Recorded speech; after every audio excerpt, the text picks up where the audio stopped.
60대 퇴직 교사, 전원주택 짓고 6억을 날린 충격적인 이유. 은퇴를 앞둔 분들에게 가장 많이 듣는 말 중 하나가 이제부터는 나만의 집에서 여유롭게 전원 생활을 즐기며 살아야지라는 겁니다. 마치 오랜 직장 생활의 결실이자 마지막 보상처럼 전원주택이라는 단어가 주는 낭만은 강렬합니다. 교직에 몸담았던 분들이 특히 그런 꿈을 많이 꾸지요. 매일 교실에서 수십 명의 학생을 상대하며 정신없이 살다가 은퇴 후에는 고즈넉한 마당과 텃밭에서 조용히 살아가는 그림을 떠올리는 겁니다. 그런데 현실은 늘 상상처럼 흘러가지 않습니다. 퇴직 후 받은 퇴직금 수억 원을 들여 지은 전원주택이 오히려 노후를 파괴하는 함정이 되기도 합니다. 오늘은 실제로 전원주택을 지었다가 6억을 날린 퇴직 교사의 사례를 통해 우리가 은퇴를 준비하면서 놓치기 쉬운 위험 신호들을 짚어보고자 합니다. 혹시 지금 전원 생활을 꿈꾸고 있다면 이 이야기를 끝까지 들어보시는 게 좋을 겁니다. 사례 1. 꿈꿔왔던 전원주택, 그러나 유지비가 발목을 잡았다. 경기도 한적한 시골 마을에 전원주택을 지은 62세 박 교장님 가명은 은퇴 후 자연 속 힐링 라이프를 기대했습니다. 하지만 막상 살아보니 문제는 끝없이 이어졌습니다. 첫 번째는 유지비였습니다. 마당 관리, 보일러 교체, 지붕 수리, 잡초 제거, 수도관 동파. 아파트에 살 때는 생각지도 못했던 수많은 관리 비용이 발생했습니다.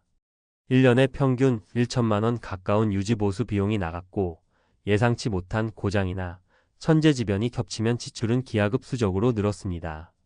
결국 퇴직금에서 시작한 6억 중 상당 부분이 집을 지은 초기 비용과 뒤따르는 유지비로 흘러가면서 생활비는 점점 줄어들고 노후는 불안해지기 시작했습니다. 박 교장님은 내가 이 나이에 왜 이렇게 고생을 자처했나라는 후회를 털어놨습니다. 사례 2. 이웃과의 거리 그리고 외로움. 전원주택의 가장 큰 매력 중 하나는 조용함입니다. 하지만 이 조용함은 때로 무거운 외로움이 되기도 합니다. 58세에 조기 퇴직한 김 선생님 가명은 충청도에 전원주택을 마련했습니다. 처음에는 매일 아침 새소리를 들으며 산책을 하고 텃밭에서 상추를 따 먹는 재미에 행복했습니다. 그러나 시간이 지나자 문제는 사람과의 단절이었습니다. 근처에 비슷한 연령대의 이웃이 거의 없었고 차를 몰고 30분은 나가야 시장이나 병원이 나왔습니다. 친구들이 한번 놀러 간다 해도 교통 불편 때문에 오지 않게 되고 결국 부부끼리만 하루 종일 얼굴을 마주하는 생활이 이어졌습니다. 사소한 갈등이 쌓이며 부부 사이까지 흔들렸습니다. 김 선생님은 아파트에 살 때는 오히려 편하고 사람도 많아 외롭지 않았는데 전원 생활이 나를 더 고립시켰다고 말합니다. 사례 3. 투자처럼 시작했지만 되팔기도 어려운 집. 은퇴 후 전원주택은 집값이 오를 거야 라는 막연한 기대를 품고 투자 겸 주거용으로 집을 지은 이도 있습니다. 하지만 현실은 냉혹합니다. 전남 지역에 집을 지은 64세 최 전 교사 가명은 퇴직금 중 5억 원을 들여 100평짜리 전원주택을 완공했습니다. 하지만 몇 년 지나 팔려고 보니 수요 자체가 거의 없었습니다. 도시에서 내려와 살겠다는 은퇴자, 수요가 줄었고 그나마 오는 사람들도 새로 짓기를 원했지 중고 전원주택에는 관심이 없었습니다. 매매가 불가능하니 집은 돈 먹는 하마가 되었고 결국 대출까지 끌어다 쓰며 버텼지만 3년 만에 큰 손실을 보고 처분해야 했습니다. 최 전 교사는 내가 산 건 집이 아니라 짐이었다고 고백했습니다. 전문가, 인사이트. 왜 전원주택이 노후의 함정이 되는가? 이 세 가지 사례에는 공통적인 교훈이 있습니다. 바로 은퇴 후의 집은 낭만이 아니라 생존이라는 겁니다. 전문가들은 전원주택을 고려할 때 반드시 다음 사항을 따져보라고 조언합니다. 유지비와 생활비 계산. 집은 짓는 순간 끝나는 게 아니라 관리와 수리가 계속됩니다.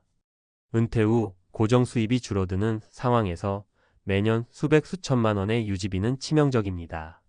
아파트 관리비가 비싸다고 느껴도 실제 전원주택 유지비는 그보다 더 불안정하게 튀어나옵니다. 의료 접근성. 60대 이후 가장 중요한 건 병원 접근성입니다.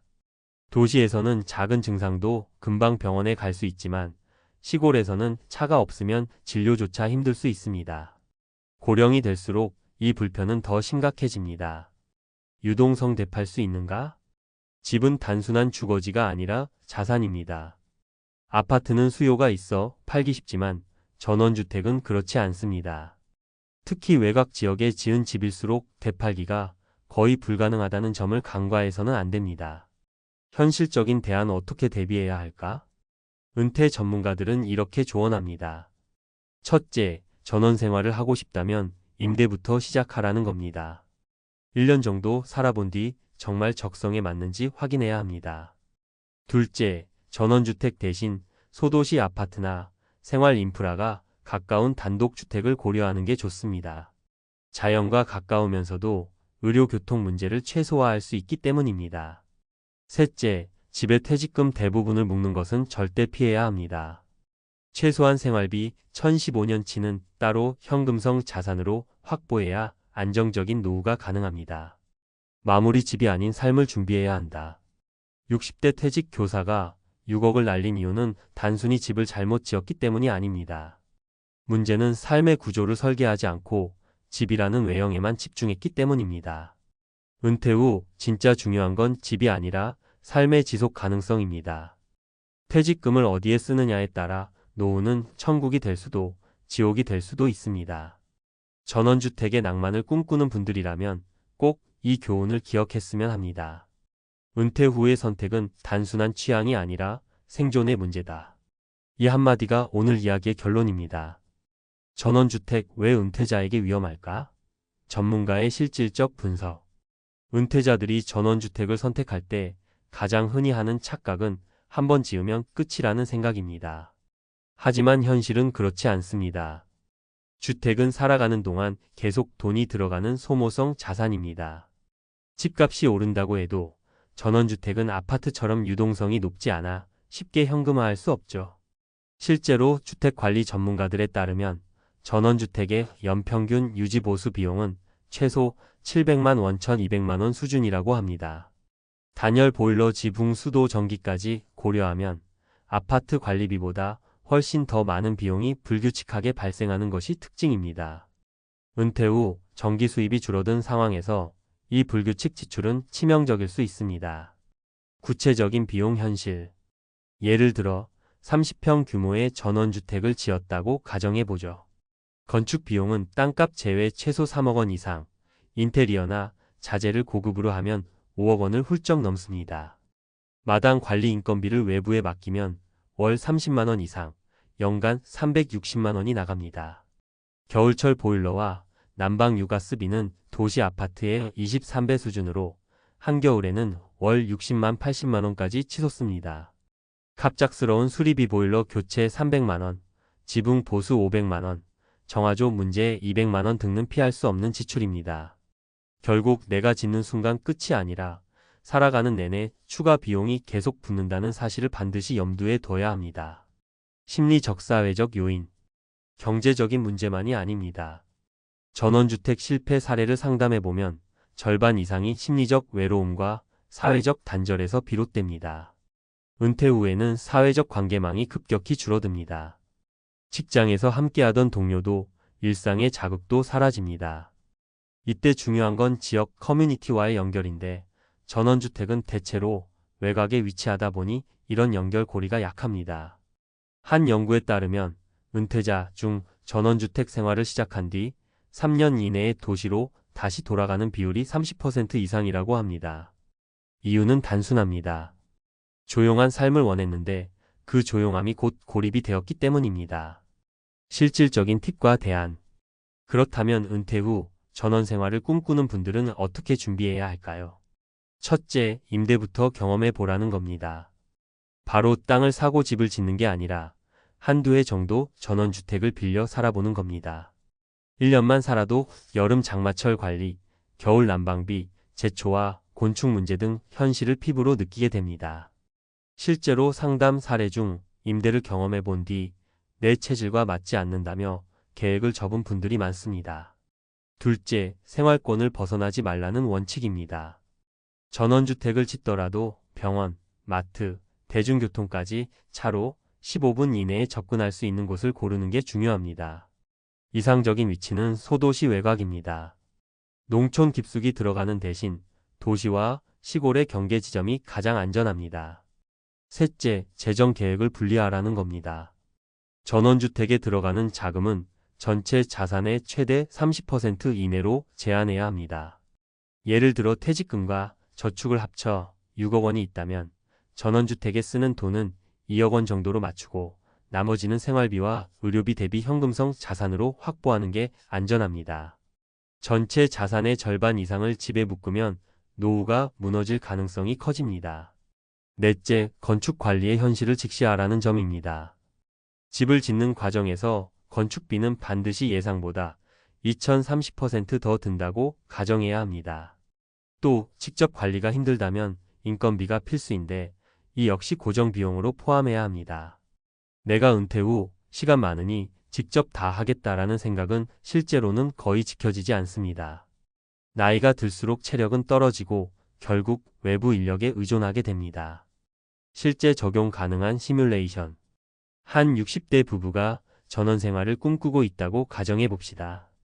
은퇴 후 퇴직금과 저축을 합쳐 총 7억 원의 자산을 가지고 있고 국민연금으로 매달 200만 원을 수령합니다. 전원주택을 짓는데 4억 원을 쓰면 남는 돈은 3억 원입니다. 연평균 생활비 3,600만 원을 300만 원과 유지비 1,000만 원을 합치면 1년에 4,600만 원이 필요합니다. 국민연금 2,400만 원으로는 절반밖에 충당되지 않아 매년 자산에서 2,200만 원씩 깎입니다. 즉 15년 안에 현금 자산이 바닥나는 구조입니다. 70대 중반 이후에는 병원비가 급증하는데 그때는 현금이 없어 대출에 의존하거나 자녀에게 부담을 전가해야 하는 상황이 발생할 수 있습니다. 결론, 집보다 삶을 먼저 설계하라. 전문가들이 공통적으로 강조하는 건 은퇴 후에는 어디서 살까? 보다 먼저 어떻게 살까? 를 고민해야 한다는 겁니다. 전원주택이든 아파트든 그곳이 내 삶을 지탱할 수 있는 구조여야 합니다. 즉, 유지 가능한 재정 구조, 의료와 교통 인프라, 인간관계와 사회적 연결, 이 세 가지가 먼저 검토되어야 하고 그 다음에 주거를 결정해야 합니다. 은퇴 후 집은 선택이지만 삶은 필수다. 결국 노후를 지키는 힘은 멋진 전원주택이 아니라 꾸준히 지속 가능한 생활 구조에 있다는 점 꼭 기억해 두셨으면 합니다. 은퇴자금 14억 들고 베트남 갔던 60대 교장 3년 만에 통장 잔고가 3,700원.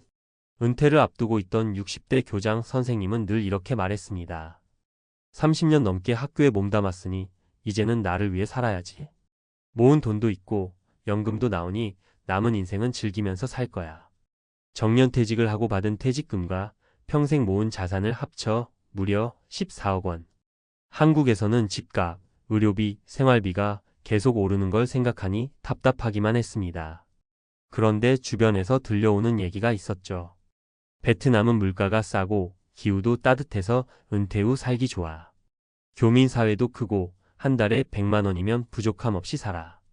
이 말을 들은 교장 선생님 부부는 과감하게 한국 생활을 정리하고 은퇴자금 대부분을 들고 베트남으로 떠났습니다. 처음에는 천국 같았습니다. 바닷가 근처에 집을 얻고 매일 저녁 해변 산책을 즐기며 이제 진짜 인생이 시작됐구나 싶었죠. 하지만 불과 3년 뒤 통장에 남은 돈은 고작 3,700원. 어떻게 이런 일이 벌어진 걸까요?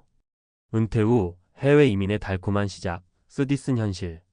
사람은 누구나 안정된 노후를 꿈꿉니다. 돈만 있으면 어디서든 행복하게 살 수 있다는 믿음이 은퇴자들의 가장 큰 함정이 되곤 합니다. 특히 해외 이민은 물가가 싸고 생활이 여유로워 보이니 매력적으로 느껴집니다. 하지만 전문가들은 한 목소리로 말합니다. 은퇴 후 해외 이민은 생각보다 훨씬 많은 리스크가 숨어 있다고요. 교장 선생님 부부가 실패한 가장 큰 이유는 생활비 지출 관리 부재였습니다.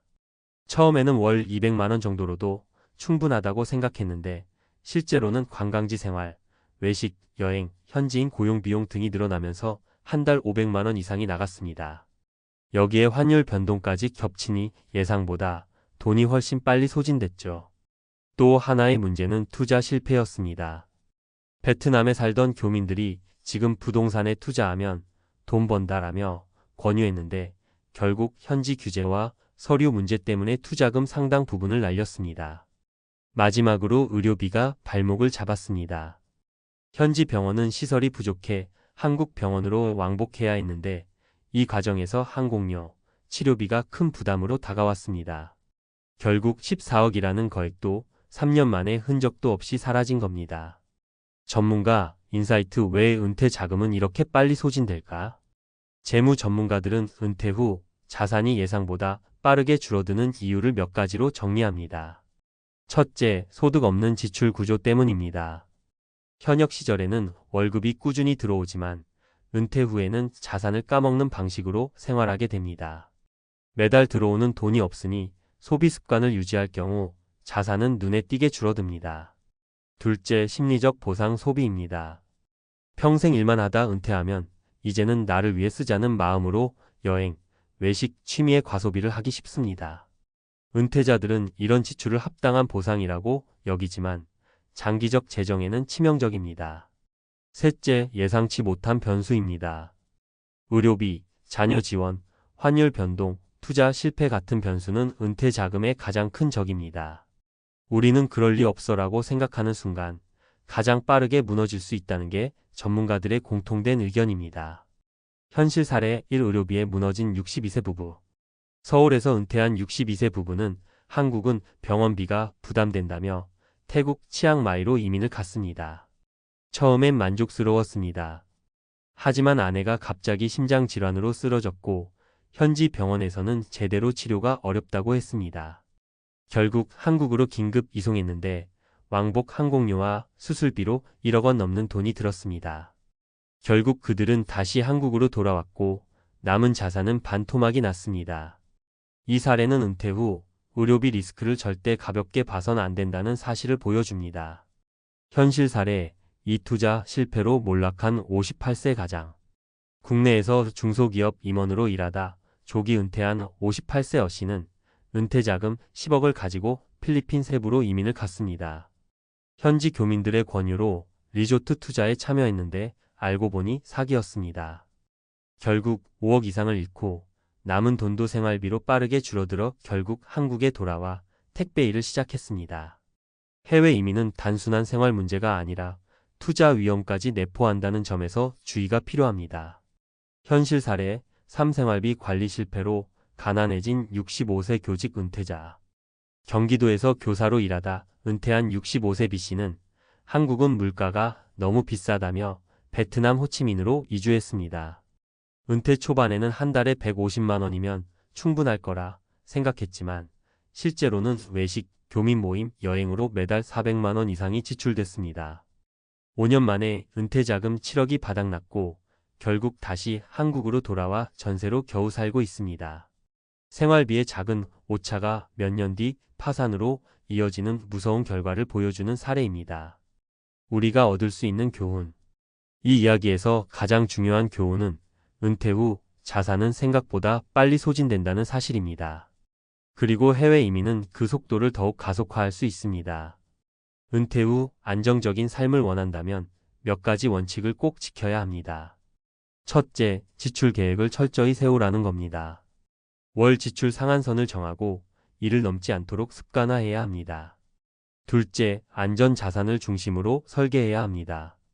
고수익을 노린 투자 대신 안정적인 연금, 확실한 현금 흐름이 보장되는 구조가 필요합니다. 셋째, 위험 대비 자금을 따로 마련해야 합니다. 의료비, 긴급 귀국 비용, 환율 변동 등에 대비해 최소 23년치 생활비는 별도로 보관하는 것이 좋습니다.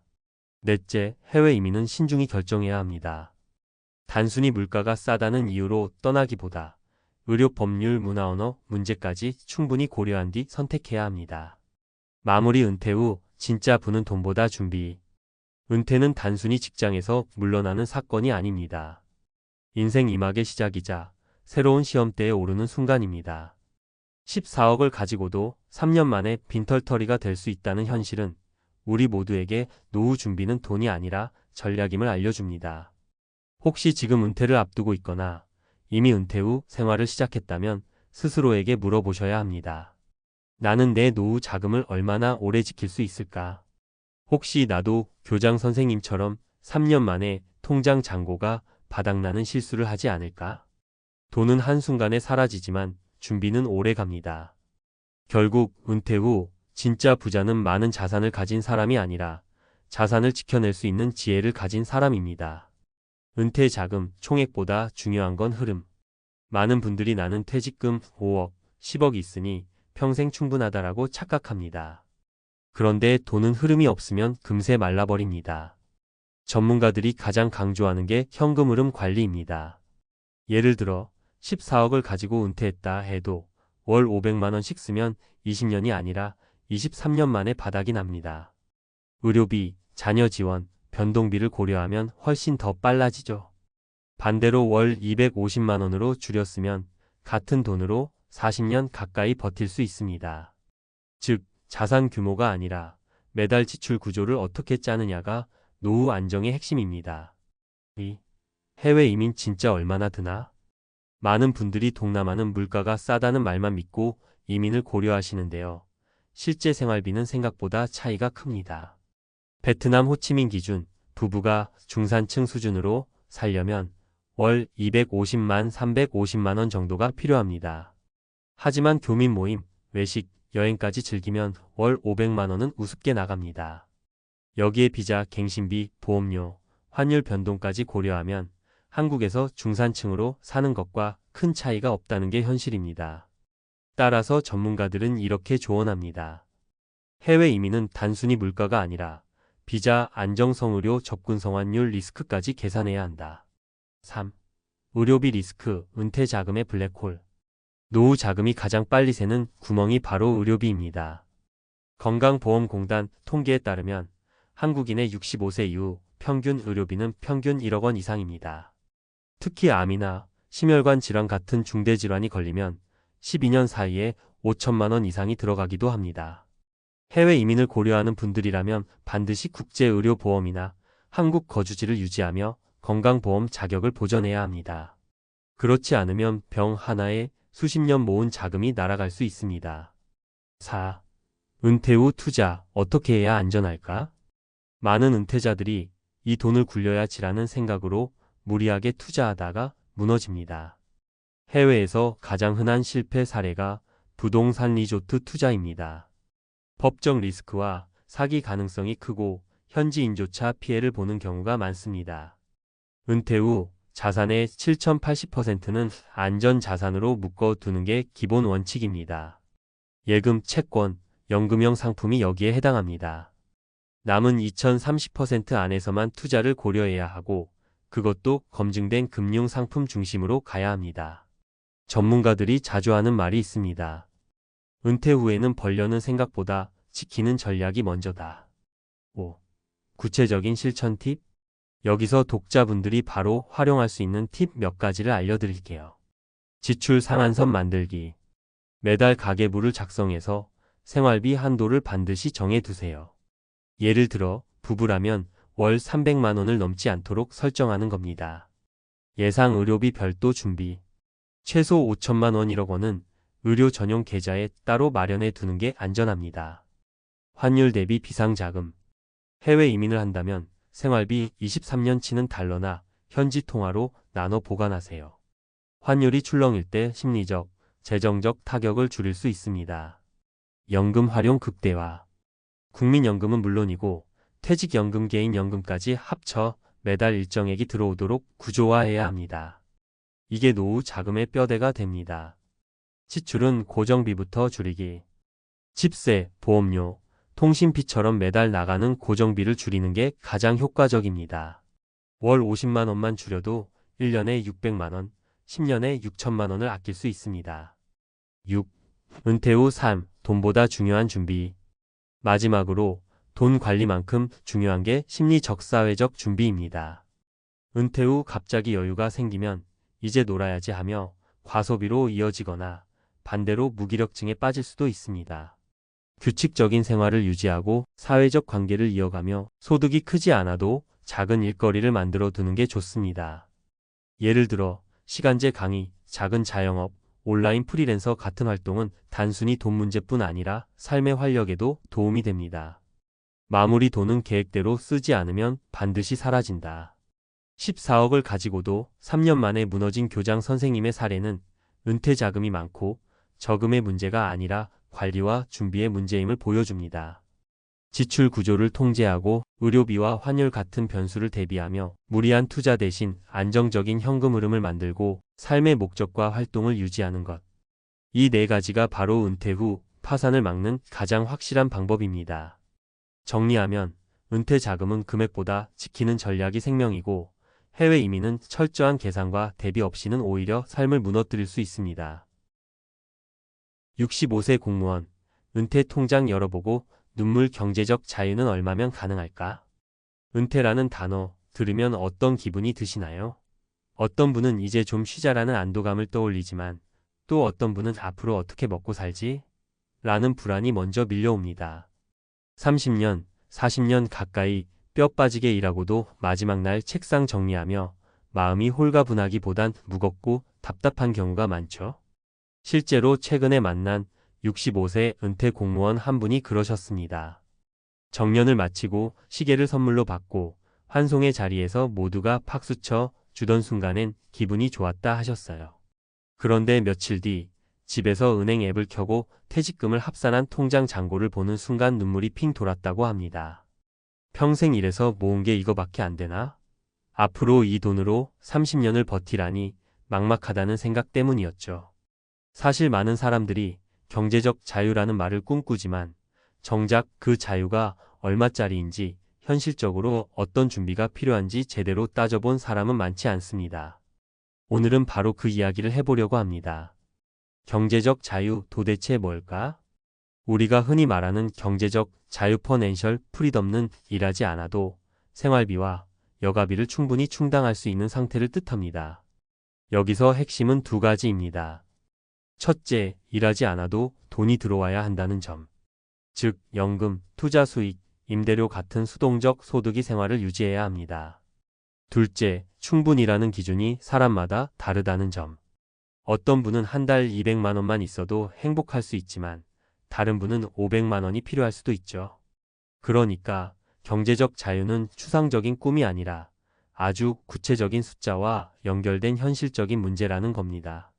전문가들이 말하는 은퇴 후 필요한 자금. 그럼 구체적으로 은퇴 후 얼마가 있어야 마음 편히 살 수 있을까요? 전문가들은 보통 은퇴 전 월소득의 7,080% 정도가 필요하다고 이야기합니다. 예를 들어 은퇴 전 월 400만 원을 쓰던 사람이 있다면 은퇴 후에도 최소 280만 320만 원은 있어야 현재의 생활 수준을 유지할 수 있다는 뜻이죠.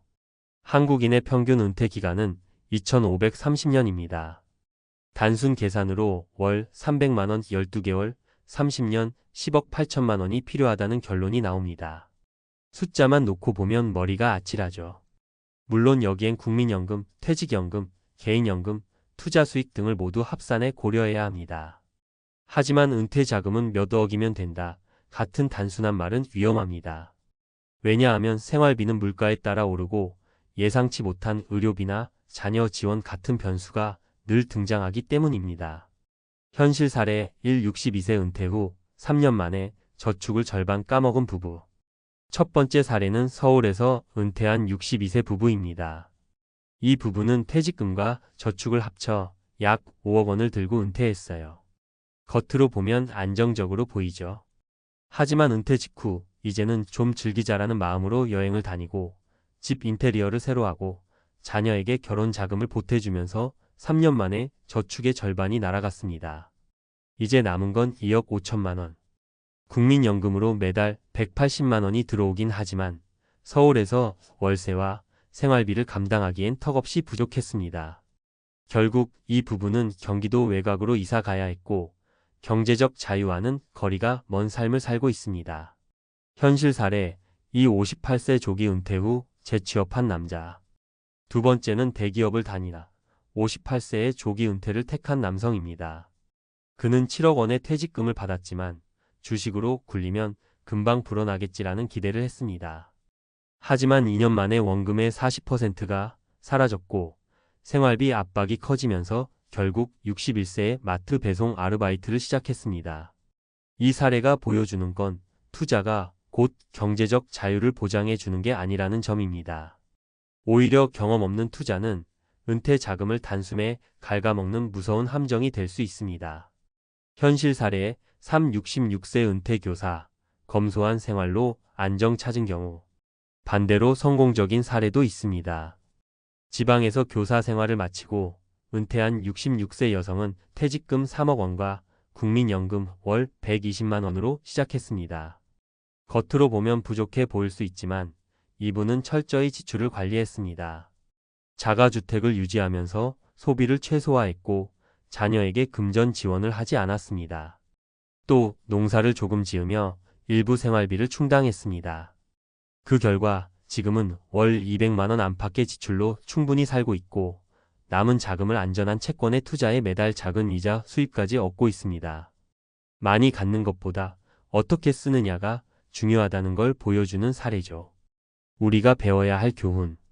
이 세 가지 사례에서 공통적으로 드러나는 건 은퇴 후 경제적 자유는 자산의 크기보다 자산의 사용법과 소득 구조의 안정성에 달려 있다는 점입니다. 무리한 소비는 금물 은퇴 직후의 과소비는 몇 년 안에 통장을 바닥나게 합니다. 투자는 신중하게 경험 없는 주식 부동산 투자는 자칫 노후를 무너뜨릴 수 있습니다.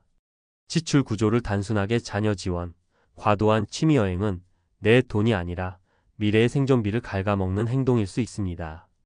연금은 기본, 자산은 보조 국민연금과 퇴직연금은 기본 안전망이고 여기에 추가 자산이 더해져야 마음이 편해집니다. 전문가 인사이트 경제적 자유, 숫자보다 태도가 중요하다. 은퇴 재무 설계를 연구하는 전문가들은 공통적으로 이렇게 말합니다. 경제적 자유를 위한 자금 규모는 사람마다 다르지만 태도와 습관이 자유를 지켜준다는 겁니다. 매달 얼마를 쓰는지 정확히 기록하는 습관. 의료비 장수, 리스크를 고려해 여유 있게 준비하는 태도. 자녀와 금전 지원 범위를 미리 합의하는 대화. 이 세 가지만 지켜도 은퇴 후 삶이 훨씬 안정적이고 평온해질 수 있습니다. 마무리 은퇴 통장 앞에서 눈물 흘리지 않으려면 65세 은퇴 공무원이 통장을 보며 눈물을 쏟은 건 돈이 절대적으로 부족해서가 아닙니다. 앞으로 어떻게 써야 할지, 어떤 변수가 닥칠지 몰라 막막했기 때문이죠. 결국 경제적 자유란 통장 잔고의 숫자가 아니라 미래를 예측하고 준비해둔 마음의 여유에서 비롯됩니다. 그러니 은퇴를 앞두고 계시다면 지금 당장 내가 매달 얼마를 쓰는지, 앞으로 최소 얼마가 필요할지부터 적어보세요. 그리고 소비 습관을 조정하고 안전한 소득 구조를 만들어 두는 겁니다. 그렇게 준비한 사람은 은퇴 후 통장을 열었을 때 눈물이 아니라 미소를 짓게 될 겁니다. 경제적 자유, 현실적으로 어떻게 준비해야 할까? 은퇴 자금 이야기를 할 때 많은 분들이 도대체 얼마가 있어야 되나요? 라고 물으십니다. 하지만 이 질문은 반만 맞고 반은 틀립니다. 정확히는 나의 생활 수준을 유지하기 위해 매달 얼마가 필요한가? 가 먼저 정리돼야 합니다. 그게 출발점입니다. 1. 은퇴 생활비 구체적으로 계산해 보기. 전문가들이 권하는 방법은 바람직한 노후 생활비 산정법입니다. 아주 간단합니다. 1단계, 현재 매달 쓰는 지출을 모두 적어보세요. 예를 들어 식비 80만원, 관리비 20만원, 통신비 10만원, 교통비 15만원, 여가침입이 30만원, 의료비 20만원 등등. 이렇게 모아보면 한 달 250만원이든 400만원이든 구체적으로 잡힙니다. 2단계, 은퇴 후 변화를 반영하세요. 출퇴근 비용은 줄겠지만 의료비는 늘어납니다. 또 자녀 지원을 계속할지 줄일지도 큰 변수입니다. 예를 들어 은퇴 후에도 월 300만원은 필요하다는 식으로 목표를 정할 수 있습니다. 3단계, 1년 단위로 환산해 보세요. 월 300만원 12개월 연 3,600만원. 은퇴 후 25년 산다고 가정하면 9억 원이 필요합니다. 이게 바로 내 은퇴 자금 총액의 기준이 됩니다. 2. 연금과 퇴직금 어떻게 조합할까? 많은 분들이 통장 잔고만 바라보시는데 사실 은퇴 재정에서 가장 중요한 건 현금 흐름 구조입니다. 국민연금은 평균적으로 부부 합산월 200만원 안팎을 수령합니다. 퇴직연금이 있다면 추가로 월 100만 200만 원이 가능하지요. 여기에 개인연금까지 준비했다면 매달 고정적으로 300만 원 이상 확보할 수도 있습니다. 즉, 내 생활비가 월 300만 원이라면 연금만으로도 기본 생활은 커버 가능하다는 겁니다. 문제는 여행, 취미, 자녀 지원 같은 추가 비용이죠. 이건 퇴직금이나 저축에서 보충해야 합니다. 그래서 퇴직금 23억 원을 어떻게 나눠 쓸지 전략을 세우는 게 필수입니다. 3. 은퇴자금 관리, 실수 줄이는 3가지 원칙. 실제로 은퇴 후 실패하는 분들은 공통적으로 몇 가지 실수를 반복합니다. 첫째, 투자에 올인하는 경우입니다. 퇴직금 5억을 주식으로 불리자라는 마음으로 덤볐다가 몇 년 만에 반토막 나는 사례가 흔합니다. 은퇴 자금은 불리는 돈이 아니라 지켜야 할 돈입니다. 안정성에 무게를 두고 투자 비중은 전체의 2030% 이내로 제한하는 게 안전합니다. 둘째, 자녀 지원을 계속하는 경우입니다. 결혼자금, 주택자금, 손주 양육비까지 내어주다 보면 노후 자금이 눈에 띄게 줄어듭니다. 전문가들은 자녀 지원은 은퇴 전에 끝내라고 말합니다. 은퇴 후엔 내 삶 지키기가 우선이 되어야 합니다. 셋째, 은퇴 직후 과소비입니다. 여행, 자동차, 집 리모델링에 크게 쓰고 나면 눈덩이처럼 돈이 빠져나갑니다. 첫 5년만 조심하라는 말이 있습니다. 은퇴 초기의 소비 패턴이 평생 노후 자금을 좌우합니다. 4. 구체적인 실행 팁. 안정적 소득 구조 만들기. 국민연금, 퇴직연금, 개인연금이 월 생활비의 70% 이상을 충당하도록 설계하세요. 그럼 저축을 쓰는 속도가 훨씬 늦어집니다. 의료비 따로 준비하기. 70대 이후 평균 의료비는 연간 500만 700만 원 수준으로 추산됩니다. 반드시 별도 통장이나 보험으로 대비하세요. 생활비 계좌, 분리하기. 생활비, 비상금, 여가비 통장을 나누면 소비를 훨씬 효과적으로 통제할 수 있습니다. 투자보다 현금 흐름 우선. 배당주, 채권, 임대소득처럼 매달 일정한 현금이 들어오는 구조가 안정적입니다. 단기 시세 차익을 노리는 건 은퇴 자금에 맞지 않습니다. 5. 경제적 자유에 도달하는 현실적 마인드. 마지막으로 경제적 자유를 추구하는 태도에 대해 말씀드리고 싶습니다. 사실 경제적 자유라는 건 돈이 많아야 한다는 뜻이 아닙니다. 돈을 어떻게 쓰고 어떤 삶의 방식을 선택하느냐에 달려 있습니다. 예를 들어 어떤 분은 월 200만 원만으로도 만족하며 살 수 있고 또 어떤 분은 월 500만 원이 있어도 늘 부족하다고 느낍니다. 행복은 절대 금액이 아니라 내 삶의 기준에서 결정되는 겁니다. 그래서 은퇴를 준비할 때는 반드시 배우자와 대화하세요. 우리는 어떤 삶을 살고 싶은지, 무엇에 돈을 쓰고 무엇은 줄일 수 있는지 합의하는 게 진짜 경제적 자유의 시작입니다.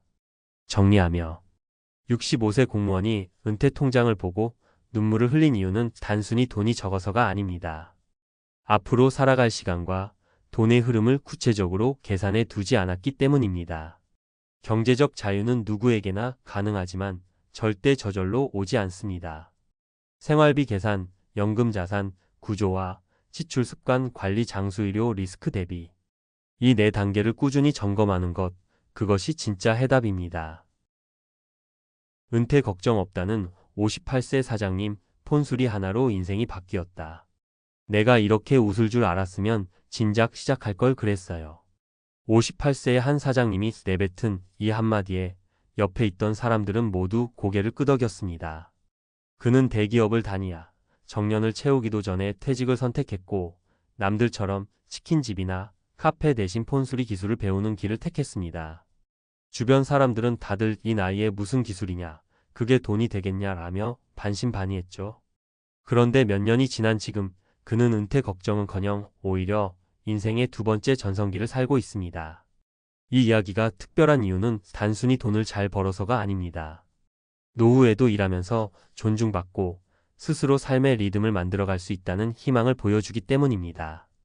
은퇴 이후 대부분의 사람들이 맞닥뜨리는 현실은 자유보다는 불안, 휴식보다는 공허함이 더 크게 찾아오는 경우가 많거든요. 은퇴 이후의 불안, 돈보다 더 큰 문제는 쓸모없음의 두려움. 사람들은 은퇴를 앞두고 가장 먼저 돈을 걱정합니다. 국민연금, 퇴직금, 그리고 모아둔 자산이 얼마나 버텨줄지 계산하면서 밤잠을 설치죠. 하지만 막상 회사를 떠나보면 돈보다 더 무거운 감정이 찾아옵니다. 내가 더 이상 필요 없는 사람이 된 건 아닐까? 라는 두려움이죠. 실제로 통계에 따르면 은퇴자 10명 중 7명은 첫 1년 안에 심리적 공허감이나 우울감을 크게 경험한다고 합니다. 직장에서의 명함, 사회적 지위가 사라지고 나면 본인이 누구인지 정체성이 흔들리는 겁니다. 그래서 많은 전문가들은 은퇴 후에도 자기 역할을 찾는 것이 노후를 건강하게 보내는 핵심이라고 강조합니다. 그런 점에서 이 58세 사장님의 선택은 눈에 띕니다.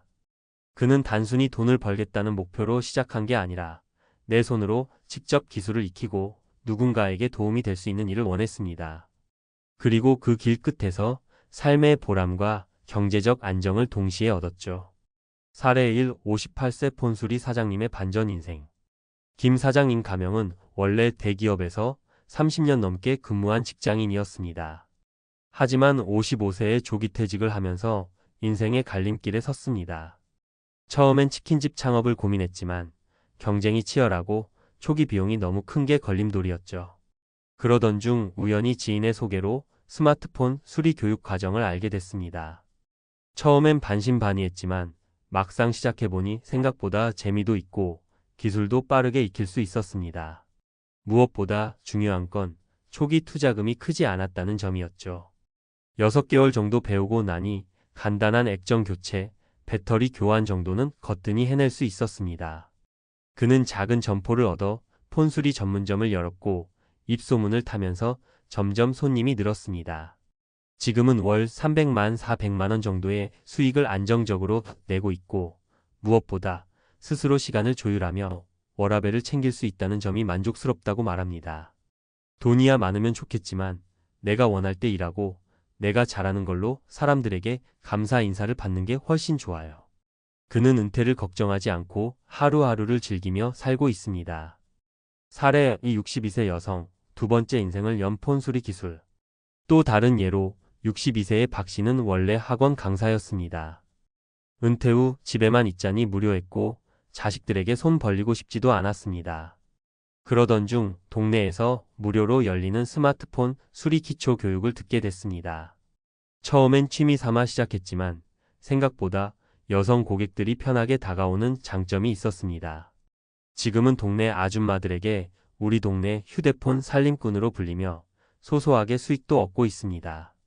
하루에 몇 건만 해도 용돈벌이 이상이 되고 무엇보다 누군가에게 필요로 된다는 게 큰 힘이 된다고 합니다.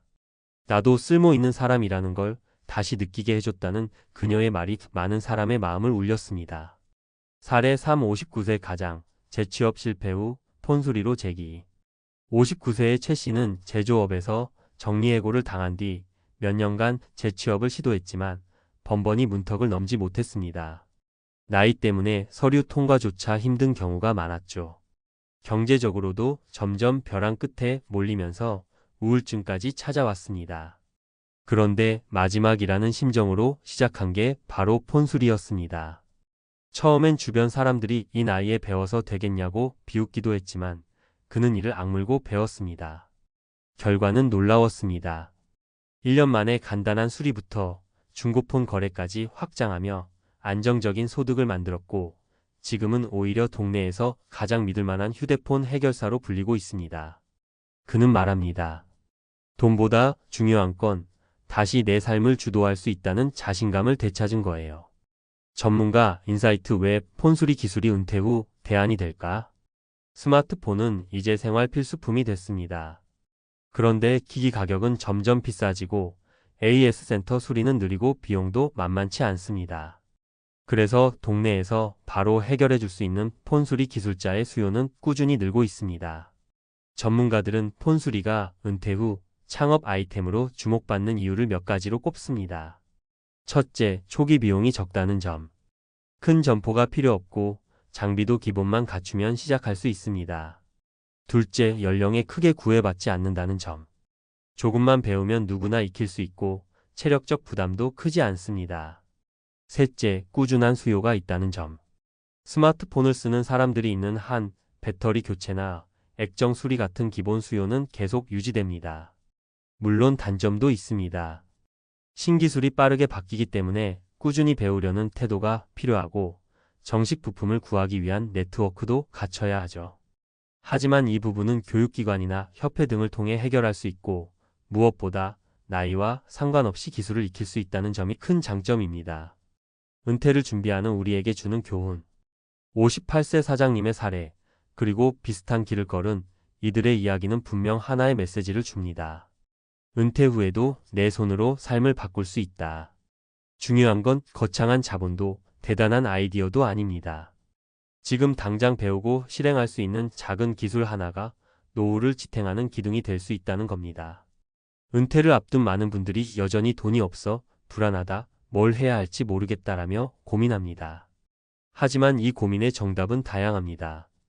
누군가는 텃밭 가꾸기로, 누군가는 작은 가게로, 또 어떤 이는 폰수리 같은 기술로 새로운 길을 엽니다.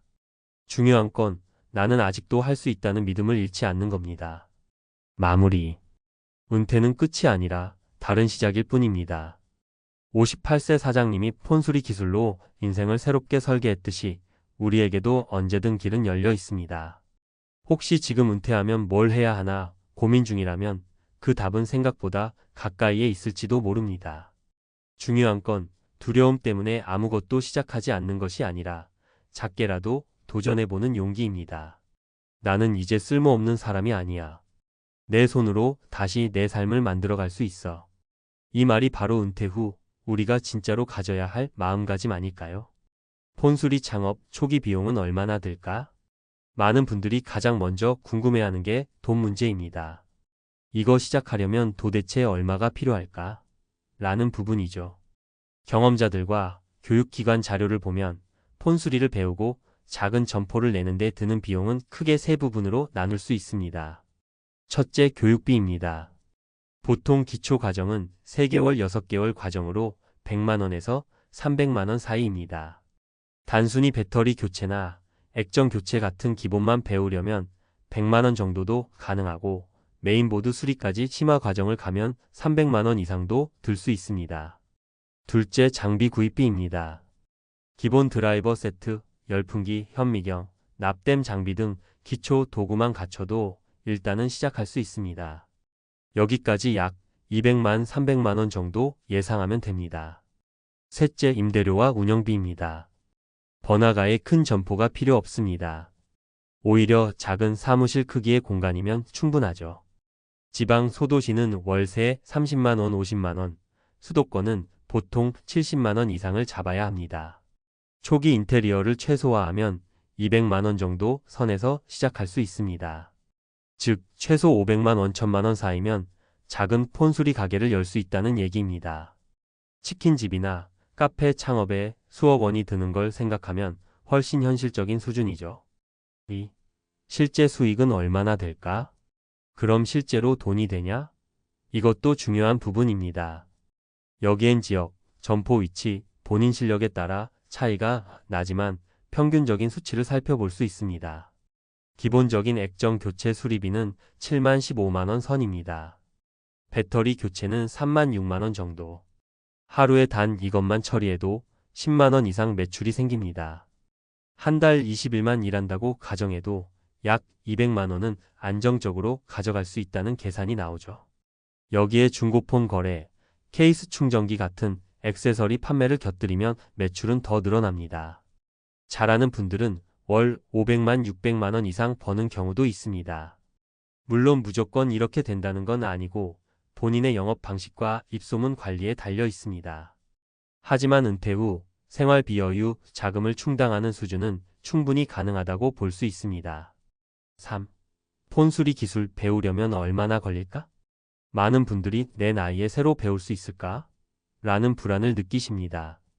하지만 폰수리는 의외로 진입 장벽이 낮습니다.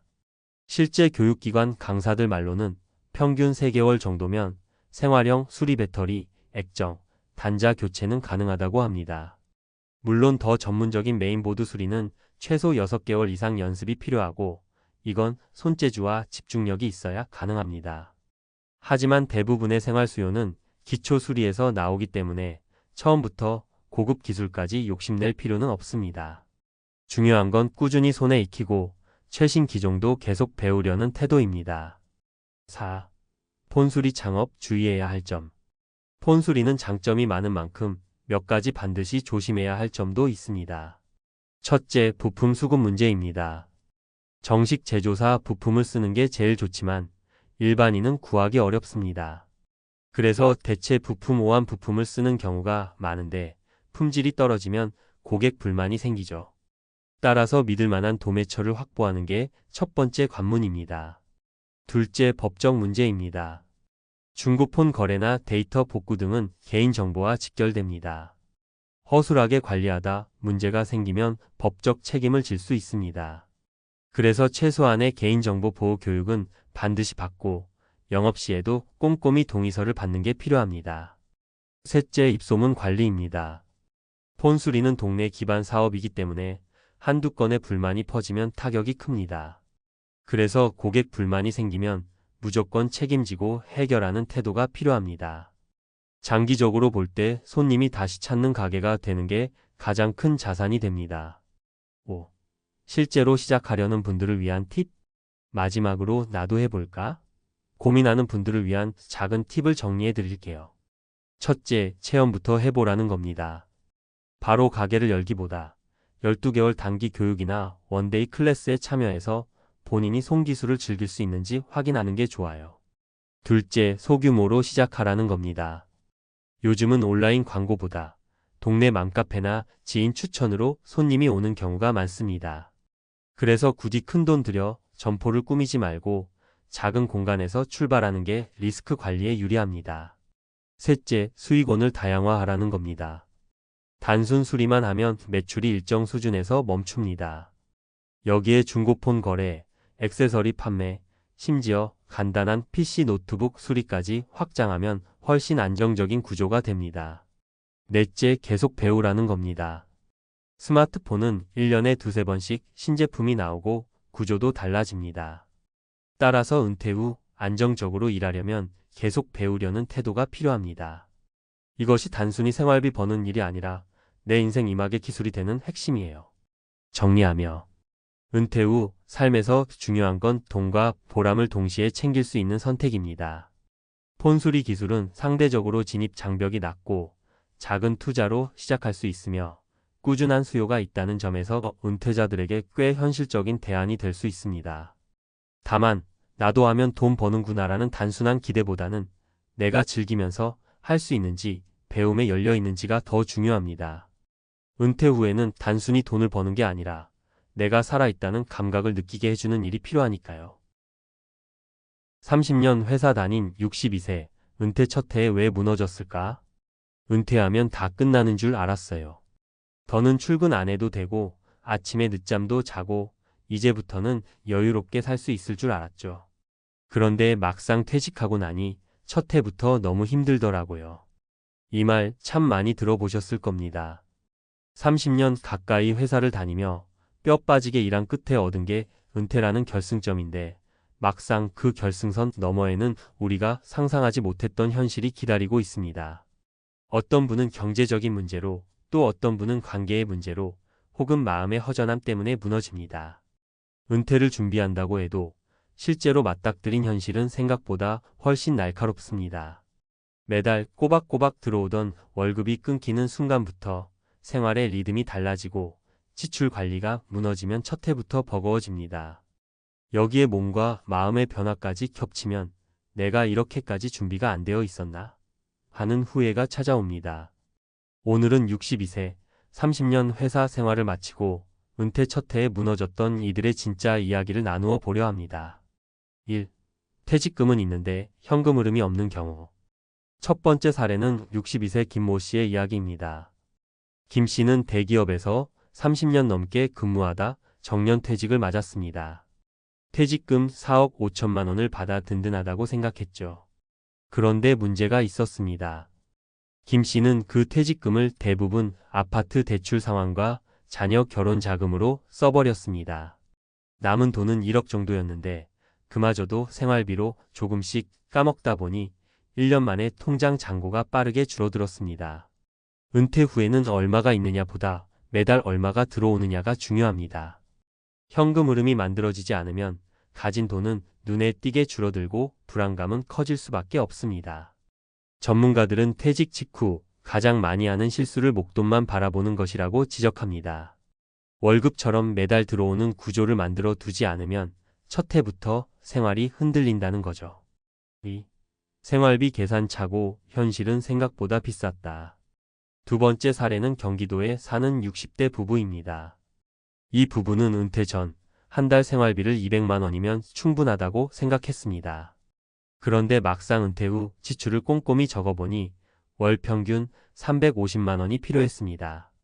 특히 의료비와 경조사비가 예상보다 훨씬 컸습니다. 예를 들어 병원비는 나이가 들수록 확실히 늘어나는데 건강보험이 다 커버해주지 못합니다. 여기에 아이들 결혼, 손주 돌잔치, 친척 경조사 등이 몰리면 월급 시절보다 더 많은 돈이 빠져나가죠. 이 부부는 결국 적금을 깨쓰면서 버텼고 첫 해부터 불안한 생활이 시작됐습니다. 전문가들은 은퇴 전 반드시 리허설 예산을 짜보라고 권합니다. 실제 은퇴 12년 전부터 월급의 일부만 생활비로 쓰고 나머지는 저축하면서 내가 진짜 은퇴했을 때 생활이 어떤지 미리 경험해보는 겁니다. 그래야 막상 퇴직 후에도 큰 충격을 덜 받습니다. 3. 하루가 너무 길다. 심리적 공허감의 덫. 세 번째 사례는 58세에 조기 퇴직한 이모 씨입니다. 그는 회사에서 치열하게 살다가 이제 좀 쉬자라는 마음으로 조기 은퇴를 선택했습니다. 처음엔 너무 좋았습니다. 아침에 출근 안 해도 되고 골프 치고 여행도 다니고 친구들과 술자리도 많았습니다. 그런데 두세 달 지나니 달라졌습니다. 친구들은 아직 현역이라 자주 못 만나고 아내와도 사소한 일로 자꾸 부딪히기 시작했습니다. 무엇보다도 나는 이제 필요 없는 사람이 된 건 아닐까? 라는 허무감이 밀려왔습니다. 일을 하며 느끼던 성취감, 사회적 관계가 사라진 뒤 찾아오는 심리적 공허감은 돈보다 더 무서운 위기였습니다. 결국 이 씨는 우울증 진단까지 받게 되었고 은퇴 첫 해부터 정신적으로 크게 흔들렸습니다. 심리학자들은 은퇴 후에 가장 큰 위험을 잉여 인간이 됐다는 무력감이라고 말합니다. 그래서 은퇴 전에 반드시 나만의 역할을 새롭게 설정하는 게 중요합니다. 자원봉사, 취미활동, 소일거리 아르바이트라도 좋습니다. 중요한 건 아직도 내가 할 수 있는 일이 있다는 감각을 유지하는 겁니다.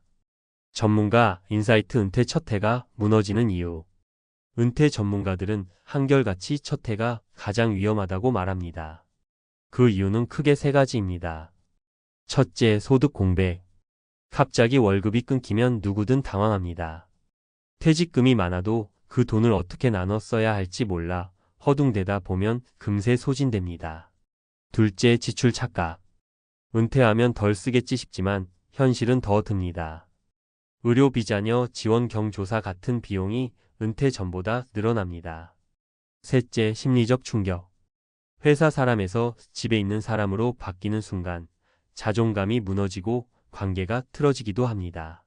그렇다면 어떻게 대비해야 할까? 은퇴를 앞둔 분들이라면 지금부터라도 꼭 준비해야 할 부분이 있습니다. 현금 흐름 만들기 퇴직금을 전부 부동산이나 목돈 투자에 묻지 말고 매달 생활비가 나올 수 있는 구조를 확보하세요. 연금, 임대소득, 안정적인 금융상품을 분산해 두는 게 좋습니다. 현실적인 예산 훈련 은퇴 전부터 미리 월급 없는 생활을 연습해 보세요. 실제로 써보면 어디서 돈이 더 드는지 바로 보입니다. 역할과 관계 유지 돈보다 중요한 건 마음의 준비입니다. 사회와의 연결고리를 유지해야 은퇴 후 삶이 버틸 수 있습니다. 봉사, 취미, 동호회, 소일거리 어떤 형태든 나의 자리를 만들어 두는 게 필수입니다. 마무리하며 30년 회사 다닌 62세, 은퇴 첫 해에 왜 무너졌을까? 이 질문의 답은 단순하지 않습니다. 돈 때문만도 아니고 관계 때문만도 아닙니다. 결국 은퇴는 삶의 구조가 송두리째 바뀌는 전환점이기 때문에 한 가지가 무너지면 다른 것들도 연쇄적으로 흔들립니다.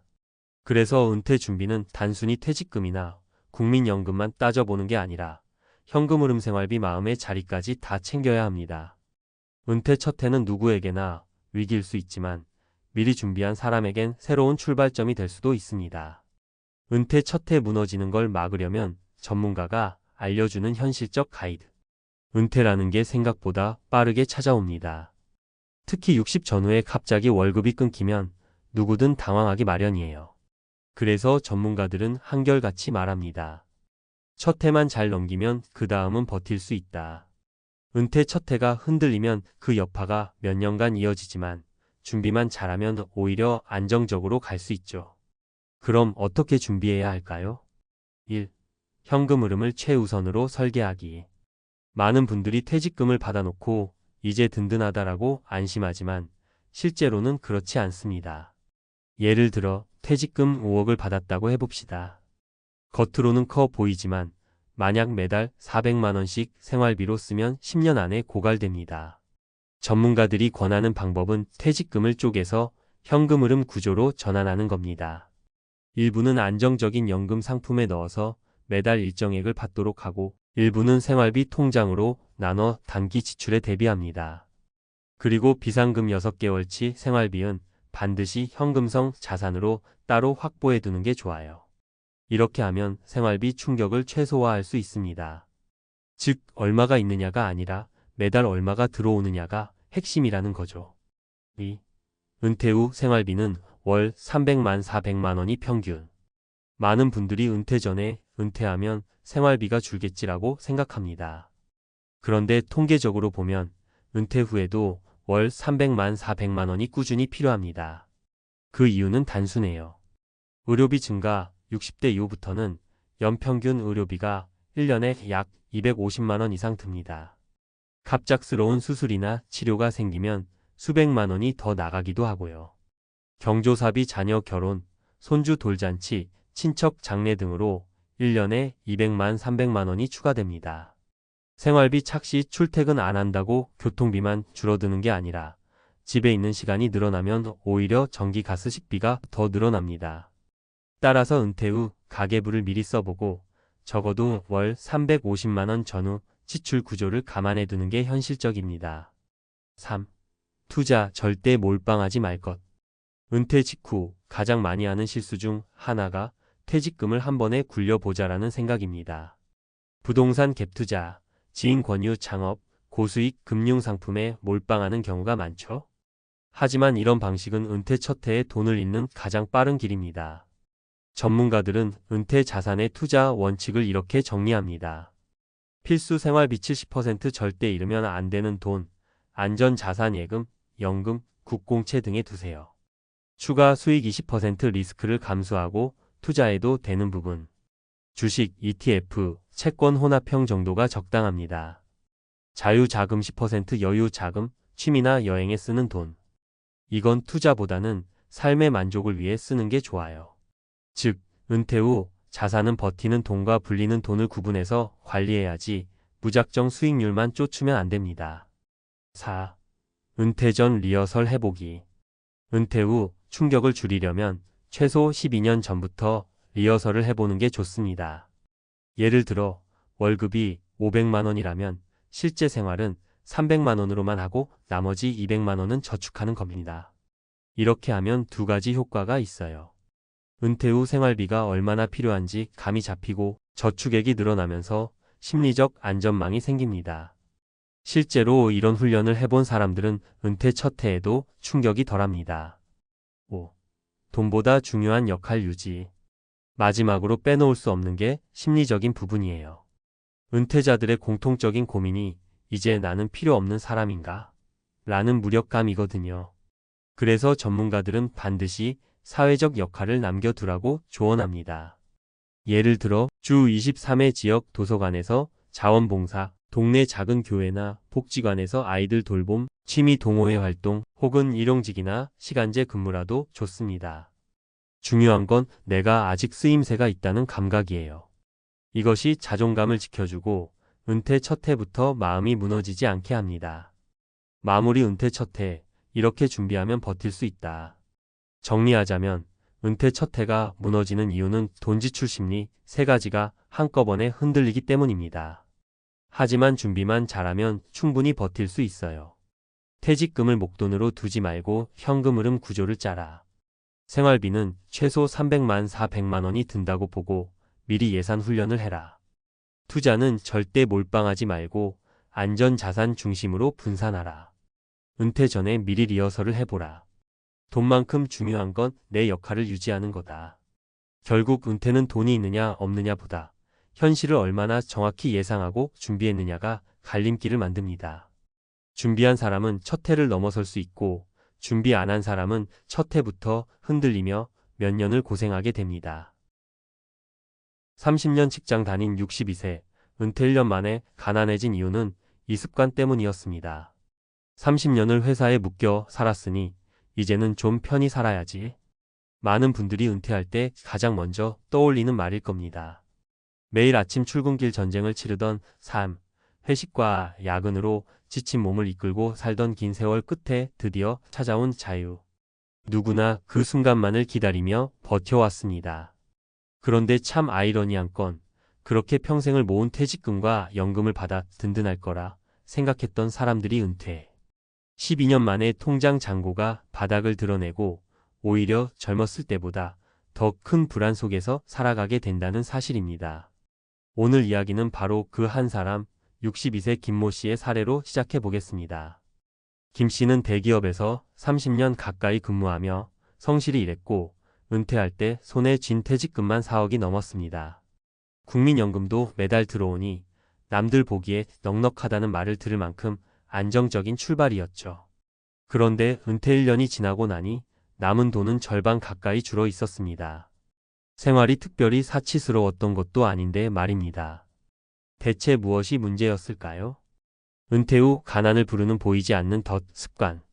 사실 은퇴 후의 삶을 위협하는 가장 큰 적은 경제적 상황이 아니라 습관입니다. 직장 다닐 때 형성된 소비 패턴을 바꾸지 못하고 여전히 월급이 꼬박꼬박 들어오던 시절처럼 쓰는 것. 이것이 은퇴자들을 빠르게 가난으로 내모는 가장 치명적인 함정입니다. 전문가들은 은퇴 이후에도 직장인 시절의 소비 습관을 그대로 가져가는 건 마치 엔진이 꺼진 자동차가 계속 고속도로에서 달리려는 것과 같다고 표현합니다. 즉, 연료 수입은 줄어들었는데 속도 지출은 그대로이니 멈출 수밖에 없는 상황이 오는 거죠. 사례 1. 외식 습관에 무너진 60대 부부. 첫 번째 사례는 은퇴 후에도 밖에서 먹는 게 편하다며 매주 외식을 이어간 60대 부부입니다. 직장 다닐 때는 회식도 많고 주말이면 고생했으니 외식으로 보상하는 게 당연했습니다. 그런데 은퇴 후에도 이런 패턴을 고치지 못한 거죠. 한 달에 두세 번이던 외식이 은퇴 후에는 오히려 늘어났습니다. 이유는 간단합니다. 집에 있는 시간이 많아지니 끼니를 챙기기 귀찮고 또 이제는 즐기면서 살자는 마음이 커졌기 때문이죠. 하지만 외식비는 생각보다 무섭습니다. 한 번 나가면 기본 5만 10만 원이 훌쩍 넘고 한 달만 따져도 100만 원 가까운 돈이 지출됐습니다. 연간 1200만 원. 10년이면 1억이 넘는 돈이 외식으로 나간 셈입니다. 부부는 뒤늦게야 깨달았습니다. 우린 여행도 안 가고 사치도 안 했는데 왜 이렇게 돈이 빨리 줄어들었을까? 답은 바로 무심코 반복한 외식 습관이었습니다. 사례 2. 자녀 지원에 허덕인 62세 아버지. 두 번째는 자녀 문제입니다. 김 씨 역시 마찬가지였죠.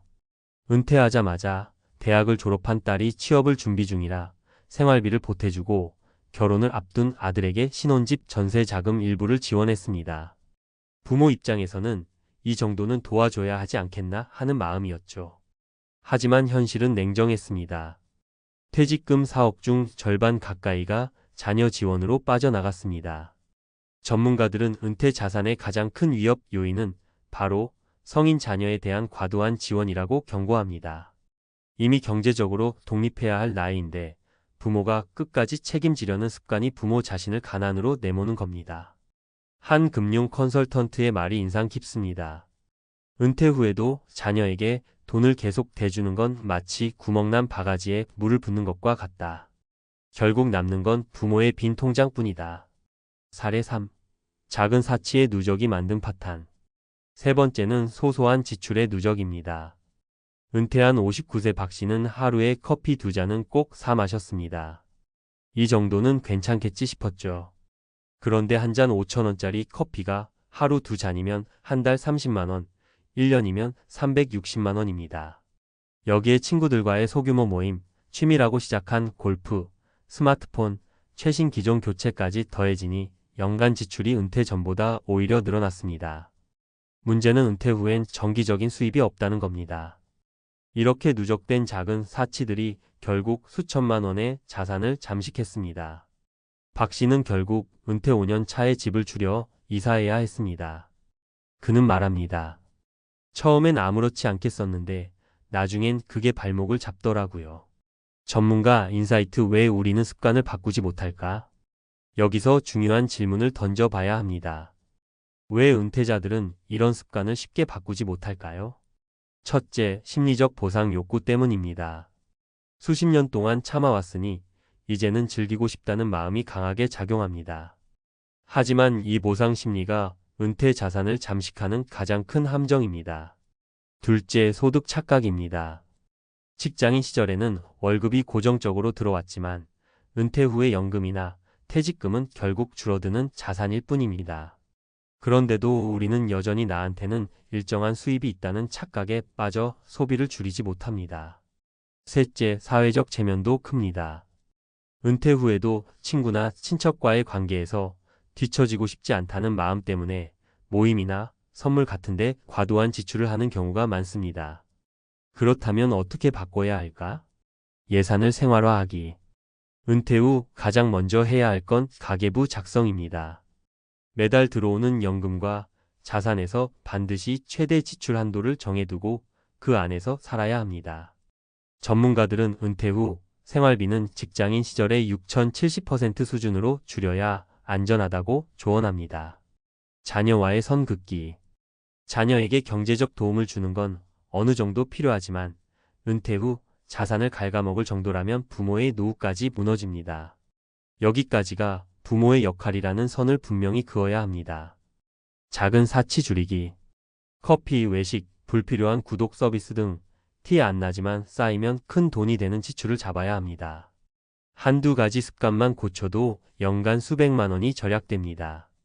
마무리. 진짜 노후의 적은 습관이다. 결국 은퇴 후 가난을 부르는 건 외부 환경이나 운이 아닙니다. 바로 우리가 무심코 반복하는 습관입니다. 김 씨처럼 30년을 성실히 일해도, 박 씨처럼 소소한 사치를 즐겨도, 또 자녀를 끝까지 책임지려 해도 결국 결과는 같습니다. 통장은 비어가고 불안은 커져갑니다. 은퇴 후의 삶은 돈이 많고 저금의 문제가 아니라 가진 돈을 어떻게 지켜내느냐의 문제입니다. 지금 내 소비 습관을 돌아보고 불필요한 것들을 하나둘 끊어내는 것. 그것이 노후를 지키는 가장 확실한 방법입니다.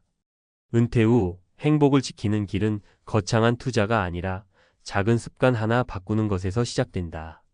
이 말을 꼭 기억하시길 바랍니다. 은퇴 후 가난해지지 않으려면 꼭 알아야 할 현실 수치들. 먼저 은퇴 후 생활비 이야기를 빼놓을 수 없습니다. 우리나라 통계청 자료에 따르면 60대 은퇴 부부의 월 평균 생활비는 약 260만 원 수준이라고 합니다. 그런데 여기엔 의료비, 부모 부양비, 예상치 못한 지출은 포함되지 않은 경우가 많아요. 실제로는 월 300만 원 이상이 필요한 경우가 흔합니다. 이제 계산을 해볼까요? 만약 65세에 은퇴해서 90세까지 산다고 가정해 보겠습니다. 25년이면 3,600만 원을 300만 원 약 9억 원이 듭니다. 그런데 많은 분들이 퇴직금과 연금만으로 이 금액을 감당하려다 중간에 무너집니다. 왜냐하면 퇴직금은 줄어드는 돈이고 국민연금은 개인별로 받는 금액이 평균 월 70만 원 남짓에 불과하기 때문입니다. 즉, 생활비를 안정적으로 유지하려면 소득을 늘리거나 지출을 줄이거나 둘 다 동시에 해야 한다는 단순한 공식이 나옵니다. 그런데 많은 은퇴자들이 지출 관리 부분을 놓치고 있다는 게 문제입니다. 흔히 빠지는 소비 함정과 구체적인 해결책. 1. 외식비와 소소한 지출. 앞서 사례에서 말씀드렸듯이 외식이나 커피 같은 작은 지출이 은퇴 자산을 잠식합니다. 만약 하루 커피 2잔을 사 마시는 습관을 줄이고 집에서 내려 마시는 걸로 바꾼다면 연간 300만 원 이상 절약할 수 있습니다. 외식도 한 달 4번에서 2번으로 줄이는 것만으로도 연간 600만 원 절약이 가능하죠.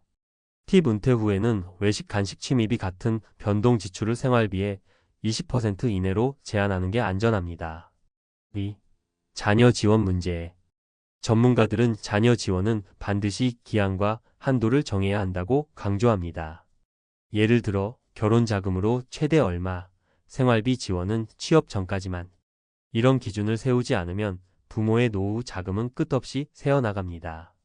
팁 자녀 지원은 부모 재산의 20% 이내에서만 하도록 하세요. 그 이상은 부모의 삶을 해치는 영역입니다. 3. 주거비용. 은퇴자들의 큰 지출 중 하나는 주거비입니다. 대출이 남아있거나 큰 아파트에 계속 살다 보면 유지비만 해도 상당합니다. 실제로 상담 사례 중엔 은퇴 직후 아파트 관리비와 대출 이자로만 월 80만 원 이상이 빠져나가는 경우가 있었습니다. 팁 은퇴 후에는 주거, 다운사이징을 진지하게 고민하세요. 큰 집을 유지하는 게 자산 가치를 지켜준다고 생각하기 쉽지만 현금 흐름을 막아버리면 오히려 불안한 노후를 부릅니다. 4. 건강관리 비용. 은퇴 후 예상치 못한 의료비 지출도 무섭습니다. 보건복지부 자료에 따르면 65세 이상 노인의 1인당 연평균 의료비는 약 450만 원 수준입니다. 부부라면 연 900만 원이죠. 여기에 큰 수술이나 장기 치료라도 발생하면 수천만 원이 금방 나갑니다. 팁 반드시 실손보험 등 최소한의 보장성 보험을 유지하세요. 다만 보험료가 과도하지 않게 최소한의 방어막을 갖추는 게 핵심입니다. 5. 인간관계 지출. 은퇴하면 시간은 늘어나는데 사람을 만나고 싶은 욕구도 덩달아 커집니다. 모임, 동창회, 선물 지출 등이 늘어나는 거죠. 실제로 한 60대 남성은 은퇴 후 동창 모임에 빠지지 않고 나가다 보니 한 달 50만 원 이상을 쓰게 됐습니다. 1년이면 600만 원입니다.